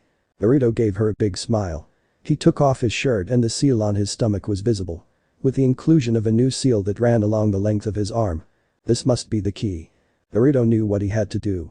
He began to bring the key near his stomach and they both began to react. He jammed the key in the seal and it blew up in an explosion of chakra. He was forcefully pulled out of his mindscape. Naruto awoke on the outside world. His back arched in pain as chakra began to envelop him. The shirt began to burn though the area where the seal was. A dark red, almost red substance began to leave the seal. It wasn't a malevolent chakra like Jiraiya expected, but instead it felt strangely relaxing. You could still feel the power behind it, but you couldn't feel any malice. As Naruto's pain cried resounded, the chakra began to take a form other than that of a blob. It contorted and shrank until it was the size of a human. The deep red mass began to get color and began to take on a more refined shape. Soon a beautiful girl in all her glory appeared. She wore a deep black kimono with reddish-orange stitching that cut off at her chest, revealing some of the upper parts of her chest, but not too much either. Her deep crimson hair which only popped out of due to the dark nature of her kimono. On her crimson hair there were fox ears that were the same bloody crimson at the base and became an orange on her tips in a gradient. That was not the only noticeable feature. On her back there were 9 fox tails swaying happily behind her, taking the same appearance as her ears, gradient and all. Her piercing dark red eyes that seemed to glow were highlighted by a single back slit on each eye respectively that were currently leaking tears. "Naruto!" she exclaimed, jumped at a panting Naruto and greeting him with a large passionate kiss that lasted longer than Jiraiya was comfortable with. Speaking of Jiraiya, he was left dumbfounded at her appearance. He expected a large terrifying beast that stood profoundly over 50 meters tall. Not this, a beautiful crying woman with fox ears and tails. Throughout the kiss, Kurumi felt a burning urge deep inside her. She instinctively bit into his neck, her canines piercing into his neck, pulling chakra from both her and Naruto. It soon left a small mark where she bit, 9 tie-like objects spinning in a spiral pattern. The act made both feel a burning sensation. Kurumi lost all sense of self-control and was about to start taking off her kimono in an attempt to put the heat out when luckily Naruto, who had more self-control, stopped her. "Kuru-chan, calm down, not right now. Not here at least," he said, gesturing towards Jiraiya, who was looking at the scene unfold in interest with a lecherous grin. Kurumi contemplated for a second and stood up, dusting herself off. "Damn, you two are pretty kinky." Naruto sighed and using wind he sent dirt into his eye, making Jiraiya roll on the ground, yelling something about brats getting girlfriends too soon. "I couldn't control myself back there. I guess I needed him more than I thought," Kurumi thought to herself. Thankfully she didn't undress enough to show Jiraiya anything. This body if only for Naruto's eyes after all, she thought with a blush. She regained her composure and coughed into her hand. And turned to the recovering Jiraiya. "Apologies. I am, as you know, the Kyubi no Kitsune. Strongest of the 9 Biju. Nice to meet you. I thank you for allowing Naruto to release me," she said with a slight bow. He giggled as she bowed as he tried to look down from the open part of her kimono, but to no avail. "I'm Jiraiya, also known as the Great Toad Sage," he said with a big proud smile. Kurumi just smiled wearily. Right, she said as she turned to Naruto as to say, "What the hell do I do now?" Naruto just sighed. He grabbed a small rock and flicked it at Jiraiya's forehead. "Knock it off. You forget she is able to castrate and kill you before you could realize it." Jiraiya shivered and realized what he was dealing with. After he regained his composure he realized something. "Hey, where are we?" Such an important question. They had just released the Great Kyubi, and who knows where they are. If they are inside the calls of Konoha, then groups of Anbu would be here any second now. "Don't worry. I took us miles away from Konoha.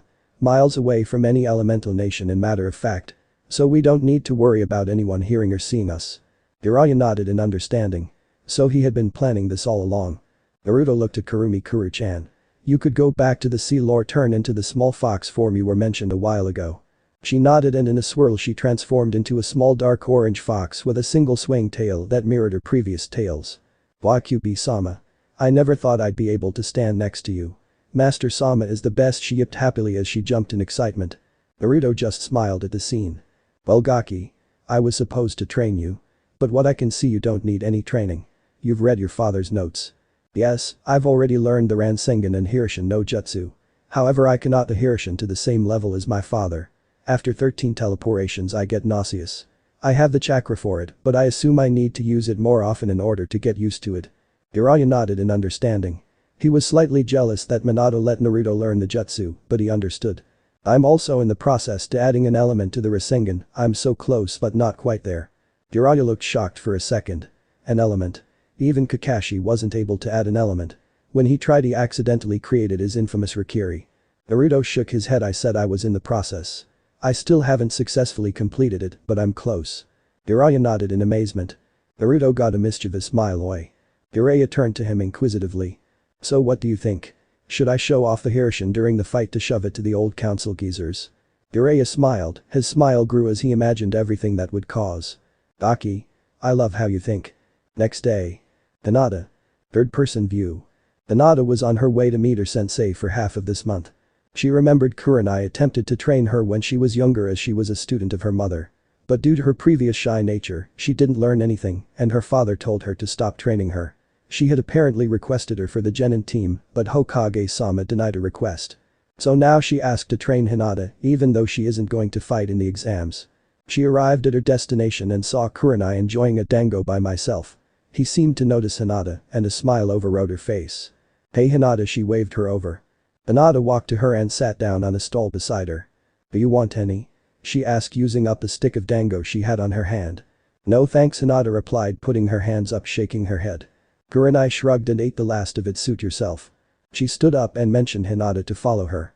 They began walking away from the stand and towards the direction the training fields are at. Do you know what I specialize in? She asked Hinata, as to understand how much Hinata knew or didn't know about her. No. Not necessarily, all I know is that my mother trained you when you were younger. I see, well I specialize in Gain Jutsu. Gain Jutsu, along with medical jutsus, need great chakra control. And you, being a Hyuga, you have near perfect or maybe even perfect chakra control. So this makes you a good candidate for it, so I'd like to train you even though you won't be fighting. Hinata nodded. I see, well Naruto-kun is too busy training, and so is Sasuke, so I don't really have much of an option. Kurenai smiled. Well, let's go then. They arrived to the training grounds, and Kurenai began to explain the basics of advanced Gain Jutsu. Hinata nodded, slightly understanding. She now had a new profound respect for Gain Jutsu users. Gain Jutsu in the academy seemed pretty boring and useless, but now she realized it could be a very powerful tool. Hinata, keep in mind that the best Gain Jutsu is subtle Gain Jutsu. They can't dispel it if they don't know they're in it. One can only dispel it if they themselves know something seems wrong, if they have near perfect chakra control and notice an interference. Jinchuriki can also dispel it rather easily due to their Bijuu, it could tell them if something is interfering. That's why nin like Itachi Uchiha are very dangerous. He's mastered the art of Gain Jutsu. Usually, only talented Uchiha can put people under Gain Jutsu through eye contact, making them dangerous, and according to rumors, Itachi can even do it without the need of eye contact, making him even more dangerous. He'll put you in a Gain Jutsu in a blink of an eye, and you won't even notice and kill you while you're in it. Hinata nodded, starting to understand and like this whole Gain Jutsu business. I'll get you started of basic techniques and build your way up to more advanced techniques like my signature technique, and maybe one day you would even be able to create your own technique and be the third to take up the mantle as the Gain Jutsu mistress, said Kurenai with a hint of hope and pride. Third? Asked Hinata. She's never heard of someone being the Gain Jutsu mistress before. Kurenai. You've never been told? She asked, slightly surprised. Hinata shook her head in denial. Well, your mother was the first, she then taught me and I took up the mantle, and when she was alive, her face took a slightly saddened expression. She used to tell me how I would be the one to train you into being the third generation. Hinata's mood lightened at hearing something about her mother. The clan's people and her father would never tell her anything about her mother whenever she asked, so hearing anything about her was always a good thing. Well then, let's get started. Sasuke. Third-person view.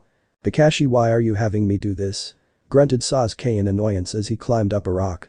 This is the first part of your test, Kakashi replied as he looked down at his book while also climbing effortlessly. Sasuke shot him a glare, then went back to focusing to climbing the rock. Naruto had shown him tree climbing, but this was kind of difficult to pull off since he could only pull it off on a semi-flat surface, and this rock was anything but. He couldn't rock climb on bumpy uneven surfaces like Naruto and apparently Kakashi. As he neared the top of the rock he was climbing, Kakashi quickened his pace, passing Sasuke effortlessly, much to his dismay. He eventually reached the top with a grunt. He looked around and found a pretty large surface area. Is this the place? He asked. Kakashi smiled at him. Yes. Sasuke looked at him in annoyance. Where am I sleeping then? Cause I know I sure as hell am not going to climb this rock every day. Kakashi pulled out 2 sleeping bags from a seal voile. Sasuke just grunted in response. What about food? Kakashi simply replied, I'll get Pakun to fetch some food whenever you're hungry. Sasuke sighed and sat down to rest. What do you think you're doing? Huh? Sasuke uncharacteristically asked. We have to train. No time to rest. Sasuke's eyes widened slightly. Are you insane? We just climbed for like 4 hours. Yes, that was warm up. Sasuke looked at him annoyed and mumbled, geez, what a slave driver. Just like Naruto. And what was that? Asked Kakashi looking up from his small orange book. TCH. Whatever, let's just get started. Kakashi closed his book and put it in his pocket. Alright, so the technique I'm going to teach you is my signature Rikiri. It's an assassination type jutsu.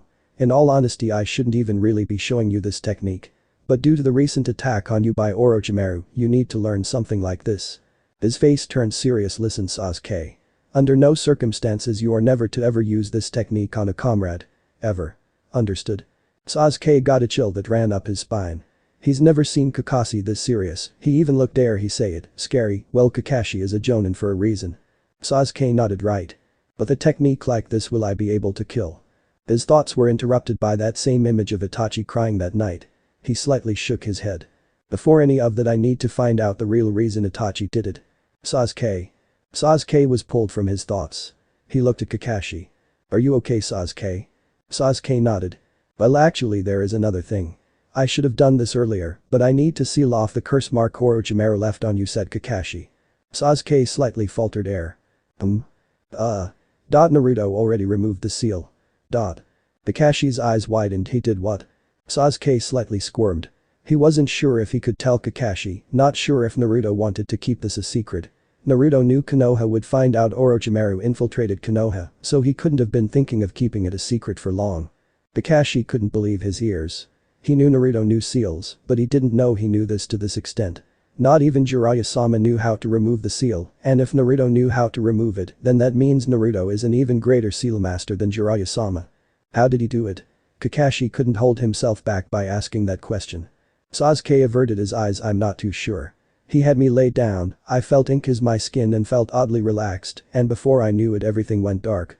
I woke up and Naruto said he fixed the seals. Apparently you can't completely remove the seal, but you can only replace and purge Orochimaru's chakra that he laced into it with another, and he put his chakra instead, and in all honesty, it makes me feel stronger, so I have no complaints. Kakashi nodded slowly. That impressive, but again Naruto is an Uzumaki, Fuinjutsu is in his blood, so it shouldn't be too surprising he is a natural at it, given how he has shown that he can pick up on everything and has skills that show up once every thousand of years. Kakashi sighed to himself. Geez, why do I feel like he will be a pain in the face, he mused to himself. Kakashi didn't really have anything else to say on the topic, so he decided to just change it. However, he will make sure to store this to report to Hokage-sama. Alright, well, if that's out of the way, let's get started on the technique. Naruto. Third-person view. Damn. Was all Jiraiya had to say. Both Naruto and Kurumi told Jiraiya Naruto's story up to this point. After Naruto beat up Jiraiya for not being there for him in his childhood, they came to the conclusion that Jiraiya can be trusted. After Naruto Tangent calmed down, he understood why Jiraiya did it. Jiraiya wanted to take Naruto with him, but he couldn't, it was too dangerous, and Jiraiya had his job to do as Konoha's spy master. Still didn't stop Naruto from getting angry. Kurumi and Naruto didn't tell him the entirety of their plans, but he knew the gist. One thing, Naruto, he said seriously. Can I see your eyes? He asked curiously. Naruto nodded and shut his eyes. Upon opening them, his eyes were now purple, and the ripples expanded outwards, and Tomo appeared and began spinning until falling into place. Jiraiya started muttering, it's just like his. Due to Naruto's enhanced senses, he caught that him. Who? Is there another with these eyes? Asked Naruto. This was information he needed. Yes, well, there was at least. During the Third Shinobi War there were 3 orphans I met in AIM, I trained them, and one of them had eyes like this, only except the Tomo. What happened to them? Are they still alive? Not sure, I heard reports that they died, but I'm not 100% sure. Naruto contemplated him. Another Rinnegan user. What do you think about this, Kurumi? Naruto asked Kurumi telepathically. Even though she was released from the seal, they can still communicate telepathically. I'd say, if they're still alive, I suggest we have them join us. Another pair of Rinnegan can be a very useful tool indeed. However, if he proves to be an enemy, we need to eliminate him as soon as possible, as another Rinnegan user can be a dangerous foe, even to you. Naruto nodded, he knew better than to underestimate someone like this. What were they like? Asked Naruto, trying to get information. Jiraiya had a melancholic look. Well, one of them had orange spiky hair, like yours, he was the leader of their little group, he was kind-hearted, and always attempted to better himself and those around him, he always wanted to achieve world peace, that was his dream. The other one was a girl with short purple hair, she used to keep an origami flower on her head, she was supportive of both her friends, she created her own technique which utilized paper, and she could control it with chakra. Jiraiya smiled slightly, and the last one was an odd one. He was the one that held the Rinnegan, he had red hair and was a sensitive young fellow, he would often get emotional, and he would often cry at the misfortune of others. He thought this was a drawback, but I saw it as a strength, it allowed him to see the pain of others easier, and maybe he would be able to relieve others of their pain. He said melancholically. Naruto nodded, Jiraiya seemed to be fond of these people. Jiraiya cleared his throat. So anyways there really isn't much I can teach you, Hagaki. Naruto shrugged. I suppose not. Jiraiya took up a thinking pose. I was going to let you sign the Toad contract, but you already have a Fox contract, one of the strongest contracts out there, so there is really no need to have two. Heh, my bad, Naruto said, scratching his head sheepishly. So Jiraiya, will you help me out with my quest? Jiraiya slightly smirked. What quest? Your quest on women or? Naruto groaned. I really shouldn't have told him about that. No, you idiot, my other quest. Not sure, Naruto, I know you want to leave. But I just don't know. But I know that if you try to rebuild Yuzu with the aid of Konoha they will demand an alliance, and knowing some of the sketchier council members they might try to manipulate you and try to run Yuzu from the shadows. Naruto nodded. Yeah, that's why I want to build Yuzu without the aid of Yuzu, or any village for that matter. Jiraiya sighed. You know what, Gaki? All you're doing is just making my job more difficult. Naruto chuckled. But alright. I'll take you away from Konoha after the Chunin exams under the notion that you're going on a training trip. Naruto smiled. Then I could just leave you and you can vouch for me when they ask for me. We'll see how long we could keep this up. Jiraiya nodded. Very well. Another thing, I met your teammate in the Chunin exams. Teammate? Which he slowly came to a stop. He knew it wasn't Tsunade, so it only meant Orochimaru. What the hell was he doing here? How did you meet him? Did he do anything to you like mark you? He exclaimed. Naruto defensively put his arms up. No, calm down, let me explain. Jiraiya seemed to simmer down a bit. Go on. Well, he infiltrated our Chunin exams. Actually I'm a bit surprised Gigi hasn't told you. Jiraiya nodded in agreement. Anyways, that's beside the point. So he infiltrated and attacked me and my team, we battled him, but being the snake he is he bit my teammate and left a mark on him. I looked over the mark and it was a cursed seal, it had a portion of his chakra and soul on it. I was able to purge the chakra and soul, but not the actual mark. So I put part of my chakra and Kurumi's because if we left it without any chakra it could have possibly killed Sasuke, since the seal integrated itself into his chakra stream. The seal needed a foreign chakra to sustain itself, if it didn't have any foreign chakra it would eventually consume Sasuke's own chakra, which in turn could be fatal, since his chakra isn't potent enough to keep it at bay. I had to use both Kurumi and I's chakra, since mine alone isn't potent enough, and Kurumi's is too potent which could also have negative effects, so together they balance each other out. Naruto said, finishing his explanation. Jiraiya on the other hand was relieved and shocked. Relieved that nothing happened to Naruto nor his teammates, and shocked that Naruto was able to finally seal Orochimaru's seals, after many years. That was something even he couldn't do. Well, damn, Gaki was all he had to say. Yeah, surprised Orochimaru knows that leveler Fuinjutsu. Anyways Gaki, that's enough for right now, let's head back, I wanna meet that Haku girl of yours, he said with a perverted smile. Naruto slapped him behind the head. Don't even think about it, old man, or this will be the last time you'll meet her, or anyone for that matter. Okay geez, Jiraiya replied. Naruto grabbed Jiraiya and they disappeared in a swirl. Haku? First person view. The past week and a half have been a bore for me. Naruto was gone and there was nothing to do. So you can only imagine how delighted I was when he all of a sudden appeared before me after his exams were over. He explained what happened with the Snake Sannin, and to think Naruto-sama was strong enough to go toe-to-toe the Snake Sannin made me feel giddy inside. This leads me to my current predicament, he's going to be gone again for training, but if you ask me he doesn't need training, but he kept on saying one could never train enough. I was currently lazing around reading one of his scrolls when I felt multiple pulses, indicating there were multiple people inside the house. Only a second later I realized one of the signatures was Naruto's, so I immediately dispelled any notion that it could be an enemy. However, this only made me more curious about the other signatures, who I didn't recognize as either Sasuke's or Hinata's. Yo Haku-chan. Greetings Naruto-sama, I said with a bow. It was only reasonable that Naruto-sama would receive all my possible respect. I turned my head to look over at the two other people there. One was currently close to Naruto, too close I could even say. And the other was an old man. However, red siren starting going off. I soon realized this wasn't any random old man, this was Jiraiya, one of the three Sannin, one of Konoha's best. Massive bounty on his head. Hey okay listen, Zabuza made me memorize every nin in the bounty book. Said the old man bepising me. I instinctively covered myself and started to reach for the senbon hidden in my sleeves when Naruto-sama stopped me. It's okay Haku, if he does anything I'll beat him to a pulp, he assured. In response I stopped myself, who are these people anyways? I said a bit rudely, I'll have to admit, but I had to keep the facade that I didn't know who these people are, and I was also dying to know who that woman was and why she was clinging too much to Naruto-sama. He sheepishly laughed. Well, you see, this old sage is Jiraiya, one of the Sannin and Dottie cleared his throat. Geez, why is he hesitating so much? Is this his fiancée or something? My stomach admittedly dropped at the thought. I wouldn't be too surprised honestly. However, I wouldn't doubt it knowing how much of a womanizer Naruto-sama is. This is Kurumi, my lover, he said. Ah, so this the famed Kurumi. Nice to meet you, she said to me. Hello, nice to meet you, I said respectively. After all, getting on her good side would only result in a positive outcome. I knew who she was and what she meant to Naruto. That's not even mentioning all the power she holds. She would squish me in a second. I looked over the old man and he had a lecherous grin and looked at me. I must say, kid. You do have some good taste. One voluptuous one and another petite one, so you can enjoy the best of both worlds, he said almost sage-like. If you didn't pay attention to what he said, you might have thought he said something insightful.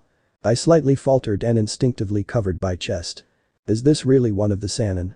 I looked over at Naruto and he just nodded. Understanding, I turned towards him and bowed. Hello, Jiraiya-sama, I'm Haku, pleased to make an acquaintance. He waved it off. No need for honors, he said. I nodded. Well, now the introductions are finished, now let's get to more important matters, said Naruto. Jiraiya here knows about our plan to revive Yuzu. I looked at him wearily. Naruto-sama, are you sure? Yes, he agreed to help us with our quest. I trust him, he trained my father and knew him well. I nodded, understanding very well Naruto-sama. I wasn't sure on where Naruto-sama was going with telling Jiraiya about this. I thought he wanted to keep all this under wraps. Was there something that happened between them that I didn't know? Jiraiya giggled perversely. Both Naruto and I ignored him, not wanting to know what was going through his head. I turned to Kurumi and him. So you successfully released her? Kurumi gave a large smile. Yup. Thank the heavens it all went well, she followed up. I nodded slightly awkwardly, not knowing what to say anymore. I knew about his plan on reviving Yuzu and the measures he would take. My face slightly flushed at the thought that I would be helping him. However, luckily Naruto changed the conversation. In my head I sighed. I honestly didn't know how to feel about this. On one hand, I was glad Naruto-sama will have his lover at his side now, meaning he will be happier, but on the other, I didn't really know what this would mean for us. I closed my eyes and sighed. No point in indulging myself in negative thoughts. Everything is going to be okay, I said to myself with a small smile. I'm going to be training with Jiraiya. Kakashi told us what we will be doing during this month. We have talked with Jiraiya and we will be delaying our leave. I have also spoken to Zabuza and he said things haven't gotten too hectic. He also secured a meeting with the leader of the resistance when I leave. However, this is pretty risky. If things go south and I don't finish my objective here, my plans can easily derail. But it also wouldn't help if we just immediately leave, cause the leave could very possibly ruin my plans. I decided to interject. But Naruto-sama, what about Jiraiya-sama, isn't he loyal to the leaf? She questioned. Jiraiya chuckled. I may be loyal to the leaf, but I'm even more so loyal to Naruto's family. They added so much more to my life and owe a lot to them, plus this doesn't bring any threat to the safety of the leaf, so there are no incentive to go against his plans. Haku nodded, albeit hesitantly. All she cared about was Naruto's safe being. Chapter end. Alright, that's it for today's video, guys. Let me know in the comments section how was the story, and also don't forget to like, share and subscribe. I will meet you in another video. Peace out.